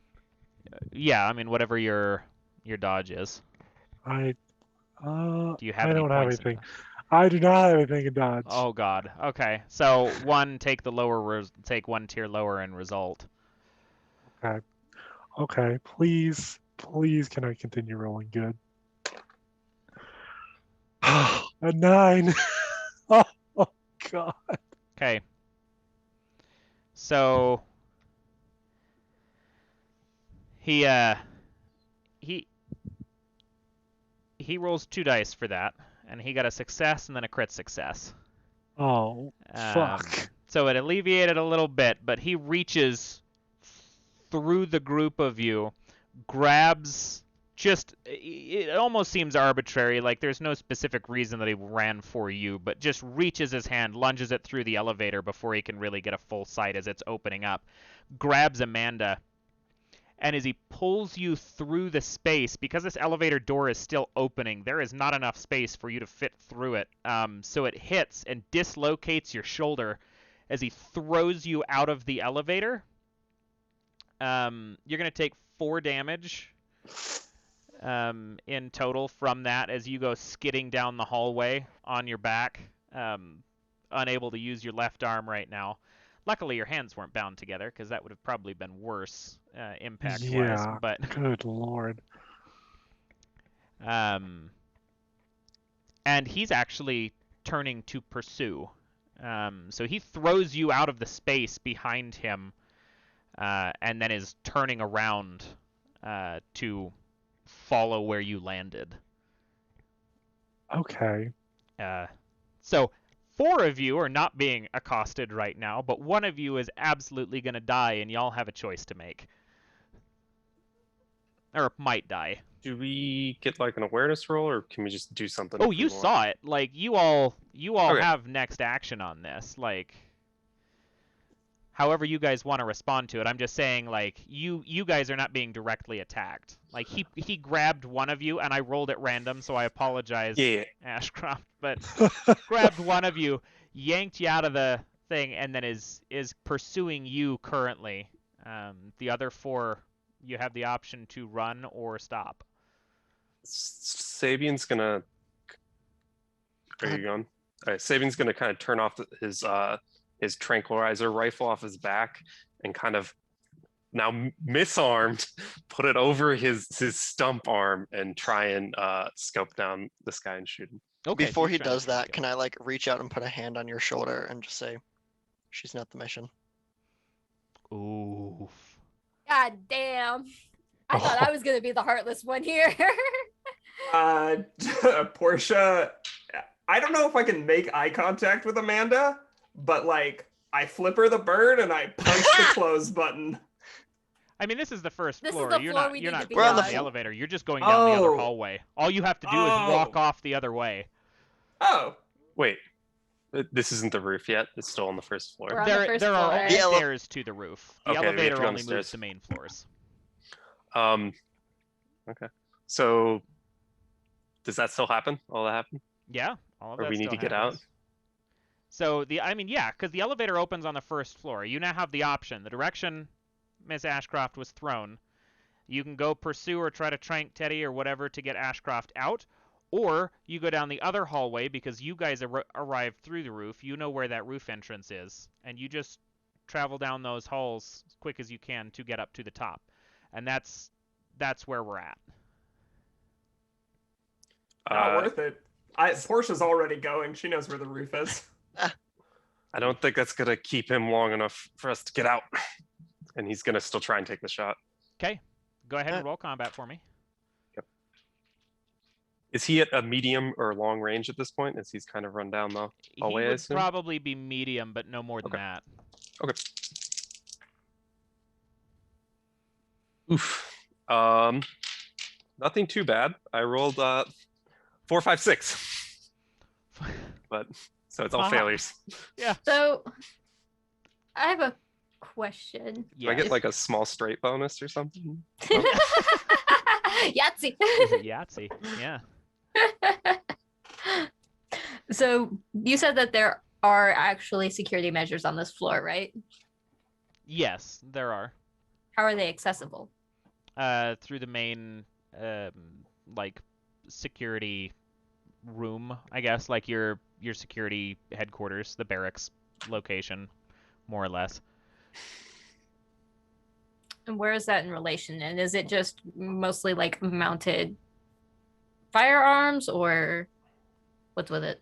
Yeah, they would be. There are strategically placed turrets towards the entrance of the building, as well as down the T of hallway that you guys are currently in, because it's where the exit of the stairs and the elevator is. It's kind of the last line of defense for anything leaving the building. If you needed to get to the security terminal, though, that is down the hall. You would actually have to pass the stairs to get there. You could do it. It's not too far past those like roof entrance stairs, but you would be traveling further into the facility. Portia would actually probably have a better gauge on where that was than you would, because you spend most of your time pretty isolated towards the science wings of things. Yeah. How close to that is Amanda's drone? To the security terminal? Yeah. So if you went to park it in a place that you could get it. Yeah. Probably like in the stairwell be where you would end up putting it. Yeah, that's where she would have put it, somewhere in the stairwell. Because I was looking, probably probably fairly close to top of stairwell, not like at the top, but between a couple of the rungs as you're running up the stairs, and you could just reach down and snag it. But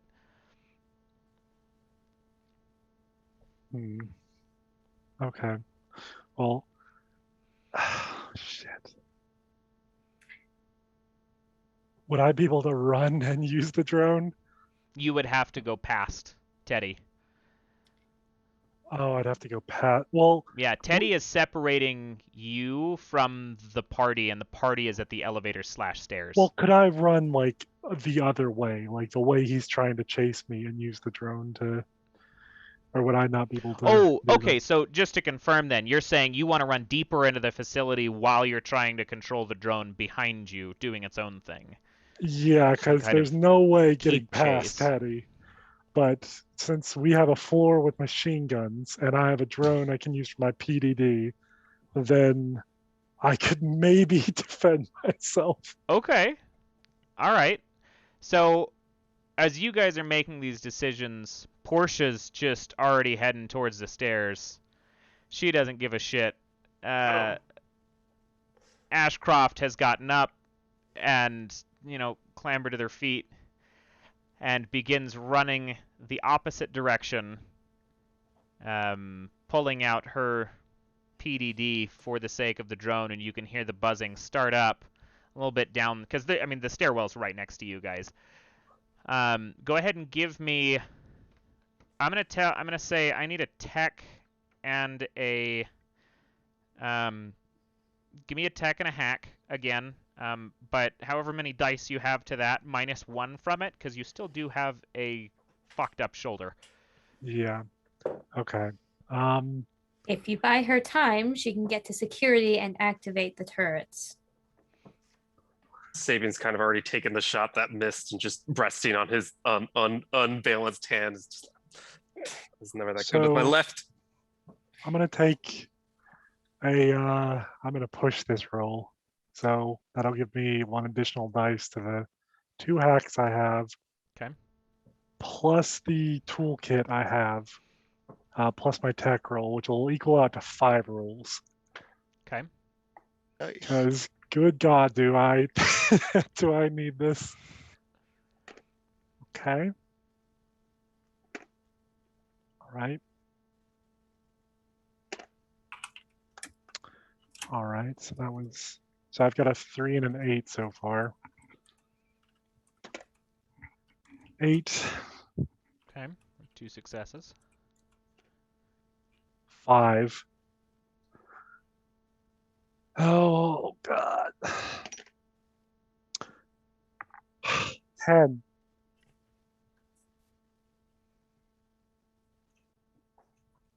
What do I wait, was that did I roll 4 times or 5 times? I counted 4 times.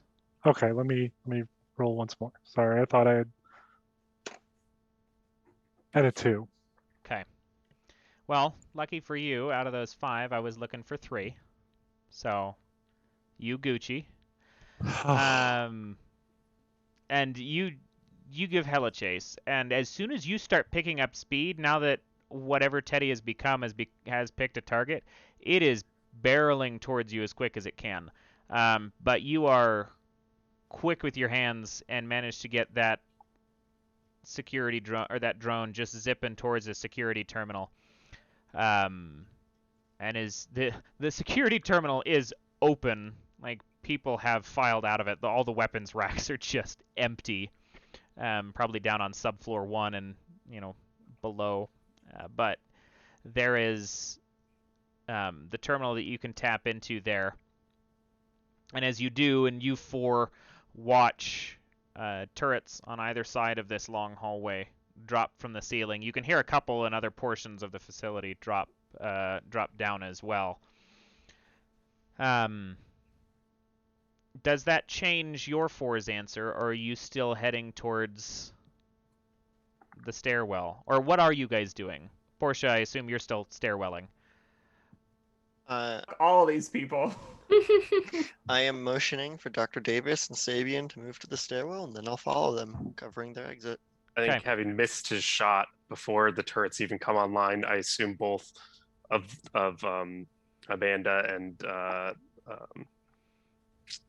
and Teddy have kind of taken off down this hall and almost maybe turned a corner or out of sight. Most likely. He's already just like, damn it, I missed my shot, and he'll follow in and agree with Josiah that they should go upstairs. So okay, sounds good. So you 4. Davis is watching as long as they'll let her. To the point she might even start walking a little bit further in to see if she can get around to look at If that happens, how I'm Teddy is definitely behaving.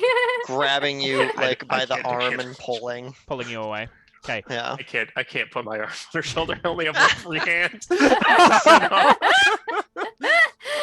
Wah wah. Okay. So you 4 file in. Portia, very obviously, you are the first person to make it to the roof. It is quiet. It is empty, except for a helicopter. The helicopter itself has got the Tricell logos along the sides of it, and it is still spinning down as you guys arrive on the roof. How much time do I have before the rest of them show up? Because 30 seconds. Portia maybe. did not hesitate at all in running to the roof because she knows the turrets are on the top floor. And the arbitration of this too, it would not take long for Ashcroft to skid to the ground, make a call, stand up, start running. Maybe 30 seconds behind you tops. Okay. This is all happening very, very quickly. There wasn't a lot of conversation. It's just game slowdown for deciding. I imagine they'd still be able to hear Ashcroft because I have a lot of, that did not, I kind of almost killed her, but she's like doing all this while howling in pain at her arm. Oh yeah. I'd still be able to hear her up there, probably, maybe. It's got the Tricell logo on it. Can I see anybody in it besides the pilot? Oh yeah. Ah, fuck. There are 2 people currently leaving this helicopter as you get onto the top of this space, because you're basically watching this spin down and then the side of the helicopter open up. 2 individuals, a man and a woman, one dressed in all white, one dressed in all black. The man's got a trench coat on, sunglasses, blonde hair, pulled back. The woman, the woman is wearing white, about a knee length, or shorter than knee length dress, kind of filing through papers as they stop and look at you, and the man looks at you with enough of a kind of just curiosity as these. Well, no, because Dr. Davis, you would be at the back of the group. If we're even up there at this point. Yeah. Yeah, you At the probably. back or between the 2 of them, because they're So dragging you wouldn't me even up. be the first person you'd be seen. So before you guys get up, then, he's gonna look at you and go, "What brings you to the roof? We have business downstairs, so out of the way." You know what? Be my fucking guest. I am scanning the roof. Did they leave their ascension tools anchored up here? Nope, they fell. Both of them? I thought It was one rope, so it was Oh, but anchored both of and them then they were on it. climbed up. Yeah, it was hell. filed up. Yep. Just Okay. one floor, that's She'll survivable. just like pop her rifle on her shoulder and be like, "Go right on ahead," and she will circle around towards the back of the helicopter. Okay. So, the woman is waiting. She's standing there taking notes. The man's gonna walk in. He's going to meet the 3 of you at the top of the stairs as you basically broach that entrance as he starts to enter. Seeing the BSAA logos, I would like both y'all to make some dodge rolls. Oh. Dodge rolls, or if we get aware rolls? Can I roll body? They would be dodge rolls. Oh no. Okay. Oh no. Well, Do we not You get an could- aware they could be first to dodge- see if we can see him before he? well, that's what I mean. Like, it would be as fast as he is. Prob's not, but you could make some. Yeah, it could be body rolls. Sorry, I just meant you're not making Okay, aware rolls for cool. this. Like, he will make the move. Gotcha. But you can... I mean, we're still stimmed. I mean, I have 3 aware dice. I don't know if that makes a difference at all to your decision there. I mean, I'll give you It's the fine. move after him. Yeah, just go ahead and It's fine. give me some rolls against this one. Oh boy. Body? Oh, A 9. a 10, One a six- 9, and an 8. Damn. I get 1 success. Oh, Okay, boy. so we got 1 success, a 10, a 9, and an 8. You got 4 successes. I got 4 successes. Yes. Okay, If only you would let me shoot first. No, I'm just kidding. so you dip to the side immediately. Like, he lunges, you move in instinct to kind of the mission, arm to the side of Dr. Davis, and kind of slam you 2 against the wall. That was 4 successes on his part. So you dodge, he goes straight for Josiah. Very quickly just disarms you, picks you up, takes a couple swift hits, it like picks you up with the force that he then puts you over the stairwell, lets you go, and just boom, boom, boom, boom, straight to center mass, as you can hear fucking ribs cracking as you get slammed like a couple landings down the stairwell. That is 5 damage. Okay. I'm not down. But, well, yeah, for sure. Sabian, if you would like to do something next, you are welcome to. Can I do anything? Well, he's got the he called dibs, but Oh, okay. No. Go ahead. No, yeah, please, I'll you take go it then. first. Take it. You go first. You're I only closer. called dibs because I just wanted to make an aware roll before he got an attack off. But in that case, This dude is moving with lightning speed at this point. Fair. Yeah, just kind of with that body roll and armor roll to get out of the success, he's kind of gonna just kind of like turn shoulder, again leaning his pistol on his stump, and I'm gonna actually, yeah. I mean, he's gonna do the pistol. I mean, it's not. I it's would close just quarters. I would just yell out, "Go!" I don't think I'm gonna be able to go if he's this fast. He's gonna try and shoot him. Okay, take some shots. You're gonna try to shoot a Albert 10, Wesker, a 9, huh? and an 8, and a 4. God damn, son. A Yep. 10, a 9, and an 8. Now watch him absorb those like they're nothing. Yeah. It's fine. Like, Or dodge Like, them. no, I mean, yeah, dodge just- first and then take it. Knowing this man, He's gonna do some Neo Matrix shit. Come on. probably. wouldn't be surprised if he just stops the bullets. So you have taken. He's taken a step forward. He's basically like standing at a broken banister of this stairwell, looking at Josiah. When you take a couple shots, the first 2 find enough purchase in the back of his shoulder blades that the impact sends him slipping just a little for him to catch himself. He ends up down the stairwell next to Josiah. So you guys have got a clear purchase out of there if you choose to take it. Yeah. Run. At that point, he's gonna try and like shove Davis, not like a full shove, but just like try and get her to leave the room, and then follow out and look for Portia, I guess. May I do something? Though I suppose there's another person there that I run into, right? Are there? Yes, but Josiah, Dr. Davis, what are you guys doing? Josiah, go ahead. I am going to pull out a grenade, pull the pin, and lob it up towards the exit that Oh. Sabian and Dr. Davis just came through, to try and blow that all to hell so that this man cannot get back out and chase them. Okay.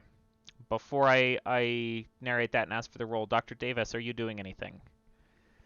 Davis is resisting, and if that means trying to shoot Sabian, that's trying to shoot Sabian. He's gonna try and push you out. If you, like I said, it was like he's trying to get you to go out, but if you aren't going out, he's dipping out. So She's not. if you're going to trying. try and stay where you are, he's not trying to pull you with him. No, If that makes sense. she knows who she knows who this person is. She is not trying to leave with you. Okay, you can stay there then. That's fine. You don't need to shoot me to make you. Okay, stay bye. there. That's all I'm saying. Please don't shoot me. Please don't. My hand. Bye.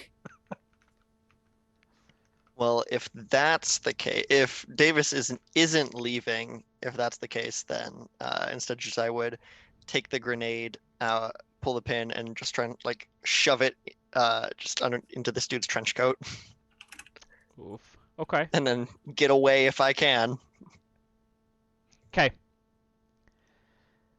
So, yeah, you're a couple floors down. Do that and then give me a dodge roll. This is just for the movement post grenade. Okay. I'm gonna take this one and this one and roll And all them. your happiest dice. As I a note, got- Portia, the woman up here she does not give a fuck who you are. She is just waiting and entirely wrapped up in her own work. Like, I'm sure she's made eye contact, but she just doesn't give a shit. If I try to say anything to her, Depends on what you're trying to say. I say, there's been a leak out of this facility. I have reason to believe that it's either Dr. Davis or her assistant. Give me a guile roll. Okay, I'm gonna spend 2 drive, and can I also take a stress? How much stress can I take on a single roll? That's my question. To push the roll, you mean? Uh-huh. Beginning of the session, we determined 2. You do up to 2 extra dice worth of stress Okay. rolls. Okay, Oh, no. so I'm gonna be rolling 4 Uh-oh. dice for all of my drive and 2 extra stress. Josiah, where have you gone? Josiah, no. Sorry. Whoa, what the? Bumped my desk, knocked out my mic. Uh-oh, you're backwards. Little flip. What? You guys are backwards. Me and you got flipped on the overlay. You're good. Oh well. That's an 8 and a 10, and then 2 2s. Okay. An 8 and a 10 and 2 2s. I'm going to fix these without having to worry about moving the overlays, because that's always more obnoxious, it feels like. Yeah. There we go. All done. Okay. So,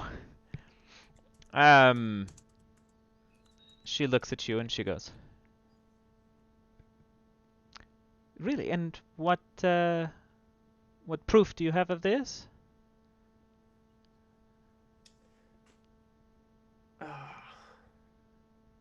I would be very interested, since we are here for Dr. Davis. Well, as I understand it, 2 men came to secure some kind of asset, and they made these decisions. They kept letting them free when those 2 were the people that they came here for. They cut their wristbands. They had them zipped tied, and then they just let them free. I think one of them must be the mole, otherwise they wouldn't have done that. As you watch Sabian, like, Yeah, it's exit, Sabian. hands Stumble bounce out. back out Like- into the main space. Can I turn around and shoot him? There's a lot going on in this campaign. There's Spice. just a lot of death. A lot of spice look, going look. on here. Save me, Portia is and doing then you anything kill that me. she can to see tomorrow. Okay, all right. So, before we get to that, go ahead and make some combat roll for me. Josiah, what did you roll? I got 1 success on my dodge roll. Okay. I was only looking for 1. How much HP you got left? 1. Okay. We're almost at time for these sorts of things that might actually benefit you. Yeah. Because your last ditch, in order to avoid this grenade explosion, you pop that pin,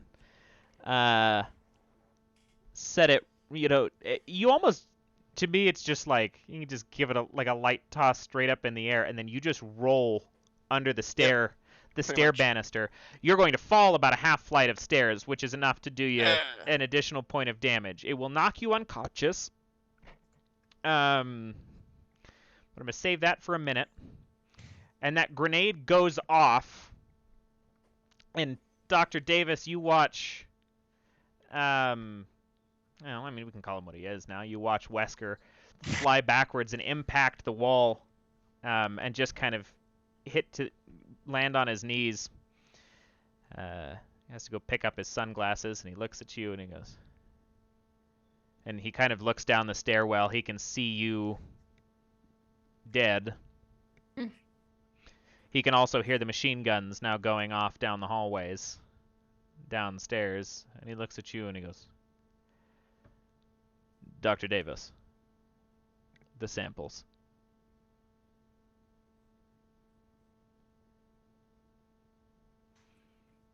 I'll be happy to hand them over to you once we are out of this facility. You can hand them to me, and we can leave. But you don't get to negotiate.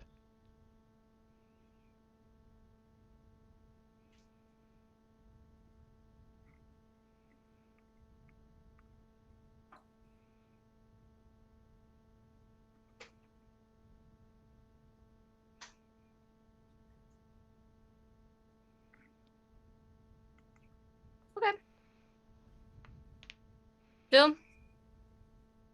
Okay. Have the case that has the samples in it. She still has her drive that has all the actual research. The samples aren't complete, especially Different given especially given the new developments. Did you have a different drive? Because the other drive. Yes, Yeah, I did. You had one different. Okay. You had Yep. pre-done it, right? Okay. Yep. I had That's what I pre-done it, and you guys got a blank one. Congrats. Oh, Okay. Portia, what was that combat roll? 2 successes and a 3. Okay. Do you want to roll against that, Sabian? Sure. Oof. Not as good. I all failures. None of them critical failures. Okay. 2 shots, center mass. Armor already damaged. You take them right to the chest and end up on your knee as Wesker walks out of the space. Dr. Davis behind him looks at Excella, looks at whatever fracas that is. Looks at you, Dr. Davis, and goes, "Do you know her?" She's one of the test subjects. Oh, good. Looks at you, Portia, and goes, "Come on." Climbs back in the helicopter. And I get in the helicopter because I don't want to die. Okay. So, Wesker passes the samples to Excella as they get in the helicopter. So at this point, the small conversation that was had there has basically belayed your lie. Towards, I mean, she brought me the samples. So I just asked, she handed them over. So like, it was enough to not frustrate the situation. But there's, I mean, at least a thread there. You 4 pile in the helicopter and fly off. Try and do something. You can. As I'm kind of, I assume like that those 2 shots. You said down to 1 knee. I'm not like completely out or anything. I mean, you had 3 health, so that would be 2 damage. 2 damage. So he's at 1 health. Yep. And he's like, I think he's like down to 1 knee, kind of panting. This all happens. He's like not moving because he's like just kind of like out of it, having taken that damage. As the helicopter takes off, he's gonna pull out the flare gun and try and shoot the helicopter with the flare gun. Okay. Oh, I assume it probably doesn't do anything, but it's It's just a flare. It's not really an explosive. yeah, I know. Go ahead and make a combat roll. But there for is me. another helicopter around here with VSAD, and if they see that hit another helicopter, they probably know something. Just a combat, flat It combat? is Yeah, flat hot combat. phosphorus. Meanwhile, Teddy and Ashcroft are just inside the base, yeah, I'm running for my life. which would have been made mention, by the way, to Wesker before, as they walked out. Like, there's another asset. Unimportant. We have one of the subjects. Level the building. 2 8s. Okay. 2 8s. Very good. All right. So, a clean shot upwards. The pilot sees this and goes to kind of skirt to the side of it. Ends up hitting the helicopter blades and just, like, splits the flare. So you watch all of the fucking light from the flare just wreath the top of the helicopter, very much illuminating where it is at.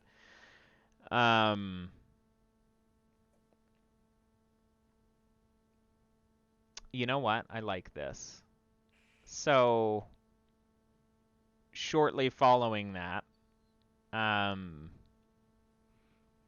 2 things happen. Or rather, shortly following that, the BSAA helicopter comes flying in. It sees the fracas and releases 2 ballistic missiles, air-to-air, at the Tricell helicopter. Better to get rid of it than to let it get away. And both of them, or one of them is missed by ejecting flares. The other one finds purchase and sends the helicopter careening into the wood in a ball of fire. Shortly thereafter, the BSAA helicopter lands, finds you bleeding out.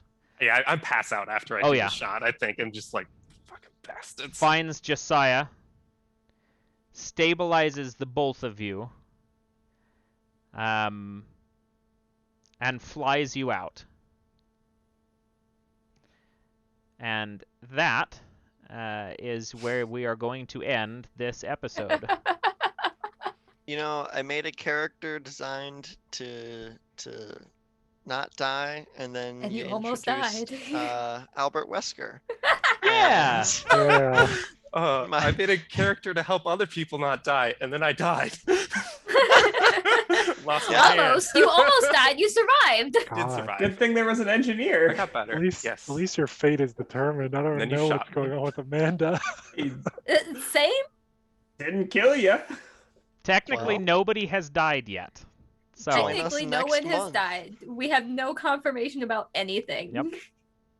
join us, join us next week, or in a month. Shoot, this one is spread out a little bit. Yeah, it'll be 4 weeks Yeah. from now, at least-ish. Keep an eye on the TPK schedule, but I'll be posting stuff on my Twitter as well. But that is tonight's episode of The Top Shelf for Resident Evil Catalyst. I'm thinking, based on all of the things that just light bulbed in my brain, that next episode will probably be the finale of that, which is what my intention was. I think that actually lined up really, really well. But we will see what happens next episode. Thank you so much all for being on. 2 of you folks I have never played with. It was super good to be able to torment you, Miss Ashcroft and Sabian. This was awesome. It was But- a lot of fun. I'm glad. I'm real happy everybody had a good time. Oh yeah. If we want to do outros real quick, and you are free to say whatever you'd like if you want to chat for a sec. But that is all I have for the night because I kind of dig the cliffhanger. Well, first things first, though. No hard feelings, Portia. That was great. That was our little fight was. I like that. I Yeah. love the FU when she got pulled out of the elevator. Oh, that was perfect. Look, I know who Portia is. She tried to quit last session. You see how that worked out. Put in your 2 weeks notice. Sorry. Yeah, you don't. put Chase in your 2 Overwise weeks wasn't with the around to company. forward that information, so. It's true. Somebody Really need to get an memo. HR rep in here. I've never had a campaign with as much PvP as the last 2 episodes of this. Oh, and I'm loving it. This has been great. I don't think I've ever been in a game with just this one episode as much PvP. It's wild. Yeah, I mean, for context, for everybody watching, like, as soon as we hit this second episode and everybody's building new characters, like, we're going to do this. And I'm like, yeah, we're going to separate everybody at the start. Yeah. 3 different groups of people with their own motivations. Let's see what happens. So, no, it's a blast. I've very much been enjoying the story and the evolution of all of this. Y'all have been doing just superb in that regard, and I'm very, very grateful. But yeah, Meg, if you want to start us off with some outros. Hi, everybody. I am Meg Mysteria. I played Dr. Davis, who is here to cause problems on purpose. But we'll see, I guess, if she actually survived this helicopter crash or if her research is going on to more capable hands. We'll find out. But as far as what's going on, you guys can find me as usual in the Discord here on TPK, as well as my personal channel. Let me throw SOs out here.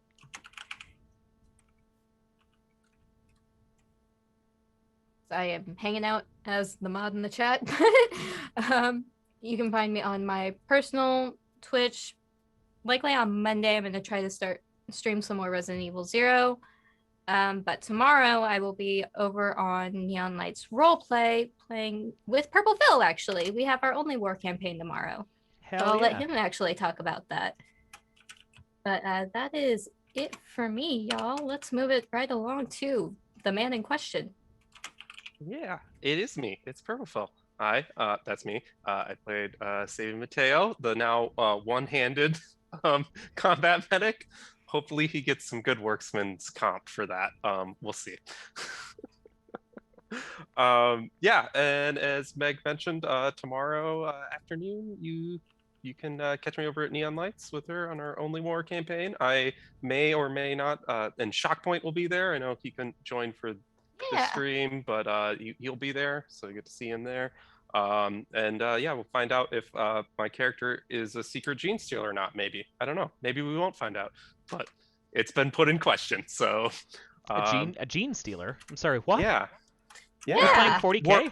Warhammer Yes, 40K. we Yeah, are. yeah. Yep. Yo. Yeah, it's a lot of fun using the Only War system. So we're all like a bunch of what was it? Not Space Marines, or the We are drop troopers. guardsmen. Yeah. Oh yeah, the Imperium. So, yep. Yeah. So it's that game's a lot of fun. Check that out. Otherwise, the next time after that, you'll catch me in the Wrath of Many, DM by Ty here on not next Thursday, but the Thursday after. Nice. Yeah, that's about it. Other than that, I can pass it over to Legendary Vermin. Hello, what's up? I'm Legendary Vermin. You can find me on Twitter at Legendary Vermin. I played Portia McLaren, the engineer with a loud mouth and the desire to stay alive. Yes. The big thing I want to shout out right now is I and a couple other people are in a jam for a game called Bullet, BXLLET. I'm putting that in the chat right now. It's a really cool game. There's a jam going on for it, the Bullet Jam. There's people from TPK and myself have submitted games to this jam. It's a lot of really cool stuff. The system is so great. Go play it. Give Wrath some money. They've made something super cool.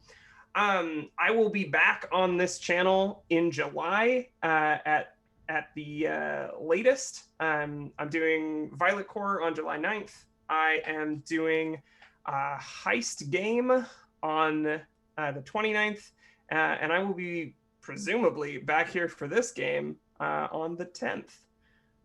So I'll see y'all then. I think we are rescheduling for July 10th because that is a TPK con day. That means I can announce it. Yes. That does. Okay. Thank you for joining us tonight, lovely people. I have been Rowan, and sometimes Josiah Harkman. You can find me on the internets as @RedWhiteRP. I am a writer, streamer, sensitivity reader, editor, professional dice cruncher, professional GM. You can hire me to do any of those things through various links in my Twitter or by just DMing me. Also go check out The Fae Realm, spelled FAE. We are a queer-led TTRPG channel designed to be a safe, fun, and inclusive space for LGBT+, BIPOC, and people of marginalized genders. We're starting our second season very soon. We have some fun games up for that, as well as a casting call out on our Twitter at the moment. Also, June 19th, starting at 2 p.m. Eastern, we are running we're having a 13-hour charity stream to benefit the National Trans and Queer Therapists of Color Network. There's going to be various games and fun things, and also a one-shot of Necrobiotic. Yes. With it's a good goddamn game. It's so fun. I played it earlier this week, and just so much crying happened. Hey Mitch, I love you, but fuck you. And the creator Mitch will be running a one-shot for that. You can also person. Oh, I love them so much. On Tuesdays, you can catch me on the Fae Realm for Institutionalize, a Monster of the Week X Criminal Minds game, where I get to play a very spoopy girl. Did you? I'm sorry, I have to interrupt that. Did you say X Criminal Minds game? Yes, I did. Like David Criminal Rossi? Minds. Like Meets Monster of the Week. Yeah, Criminal Minds means Monster of the Week. Okay. Wild. That's No, awesome. I have a lot of cardboard fun. cutout of David Rossi in the hallway, so like That's amazing. Yeah. Yeah, join us this upcoming week where we'll have special guests, Diana and Avalon of the Femsplained podcast on. And then every other Saturday, I'm over on Emerald City GMG for City of Mist, What Lurks Below, a City of Mist game that I GM set in 1920s New York vaudeville scene. That is a lot of fun, very mysterious. And then tomorrow at 2 p.m. Eastern over on Nerds with Dice, you can see the very first episode of the Gehenna Principle, which is a Vampire the Masquerade 5th edition chronicle that I will be running. Oh shit, that's awesome. Sorry. Yes. No, This please. is I'm very the excited darkest about that. dungeon. We have some very unique characters that I'm excited for you to meet. And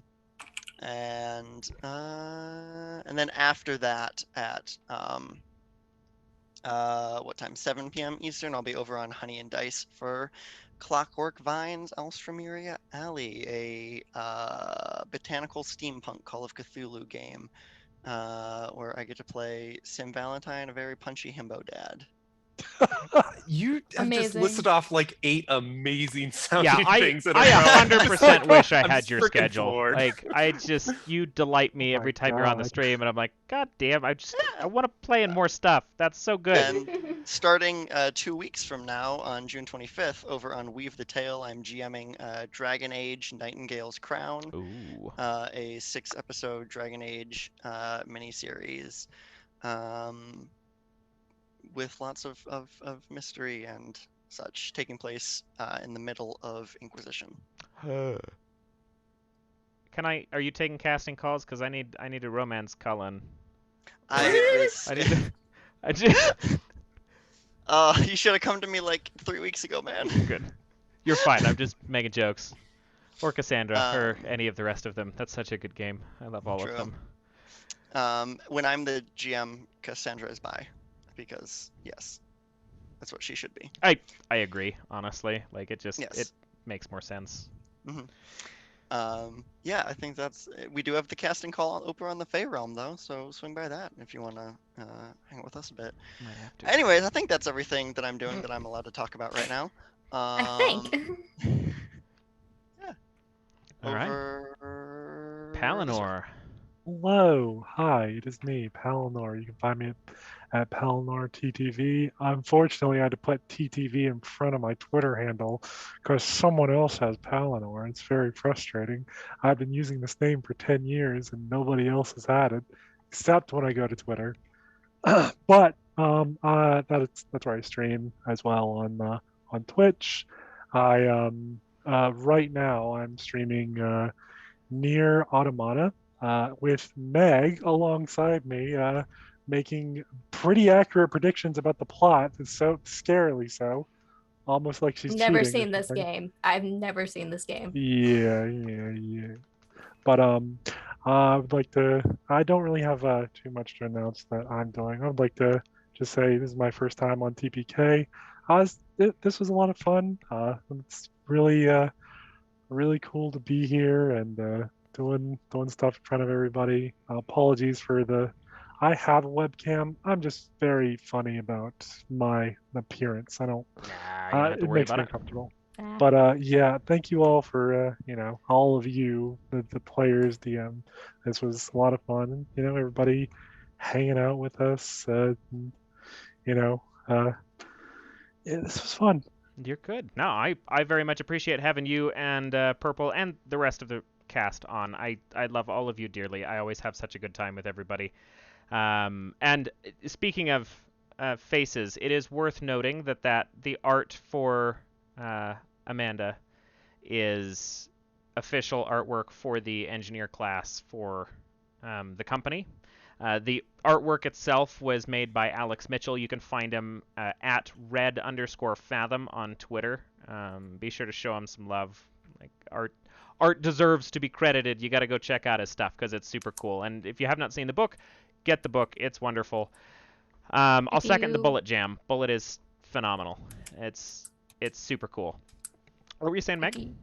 if you need a quick link to find Red Fathom, I did tag him in the promotional post today because that was also artwork that they did for us.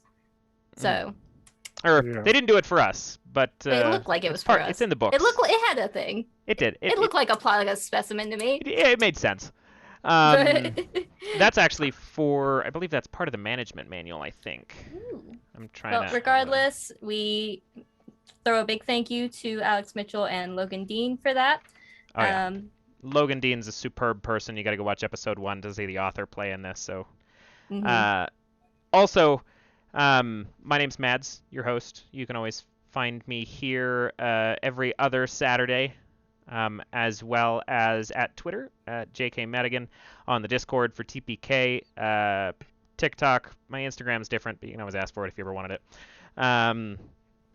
But coming up in 2 weeks, we are playing Anemon Story, which is going to be a delight, and I'm very excited for that. It is a very pleasant Digimon, Pokemon-esque kind of thing. It's going to be a blast. We've got a great cast for that I'm very excited for. And then, on July 10th, we are in the midst of TPK-Con. And I'm... Has anybody... Do we know if people have been able to announce stuff? Because I've got to do that. It's on the schedule. It's on the schedule. So you're welcome to announce it. Okay, so I'm not going to say a ton about it because it's not a panel. It's kind of a panel. But I got 6 game designers all to sit down in the same episode with me for independent stuff. And we're going to play a game that does not exist. And it's going to be fucking awesome. I have been putting this together for a good while now, and I am unbelievably stoked. We've got the... I mean, just to name off a few, we've got Adira Slattery, we've got Keegan EXE, we've got Will Yobst, we've got Chris Bissett. Like, it's going to be so good. We got a whole bunch of good shit, and I'm so excited. And then after that, in another, 2 weeks, 2 to 4 weeks, depending on how the schedule works out, we'll have the final episode of this. But, I'm so glad I actually get to use words on that because I have been I have been holding on to that for far too long. We've titled it I Can't Believe It's Not Game Design, and it will be a hell of an experience. So come hang out for that. And then again, just as kind of a final note before I let everybody go, if you're watching anything throughout the month of June for TPK, a good number of us have opted in to put in donations towards Pride Month to the Trevor Project, so it's always good to, if you're feeling like donating to, cause some chaos in the game, it's also going to a good place, so that's always a good time. But so that's where all your money is going to, Mr. Saito. Yes. We greatly appreciate it, as well as all the gift subs that you gave out tonight. Meg, you're so good. I appreciate the fact that you remind me of things because I forget everything. But yes, I saw that. I responded to it in chat. But good God, Mr. Saito, I very much appreciate it. Thank you so much for sticking around and donating the things. It means a lot. But you all take care. Thanks again, and we'll see you on the next episode. Bye-bye. Bye, guys. Hang around. We're probably going to end up right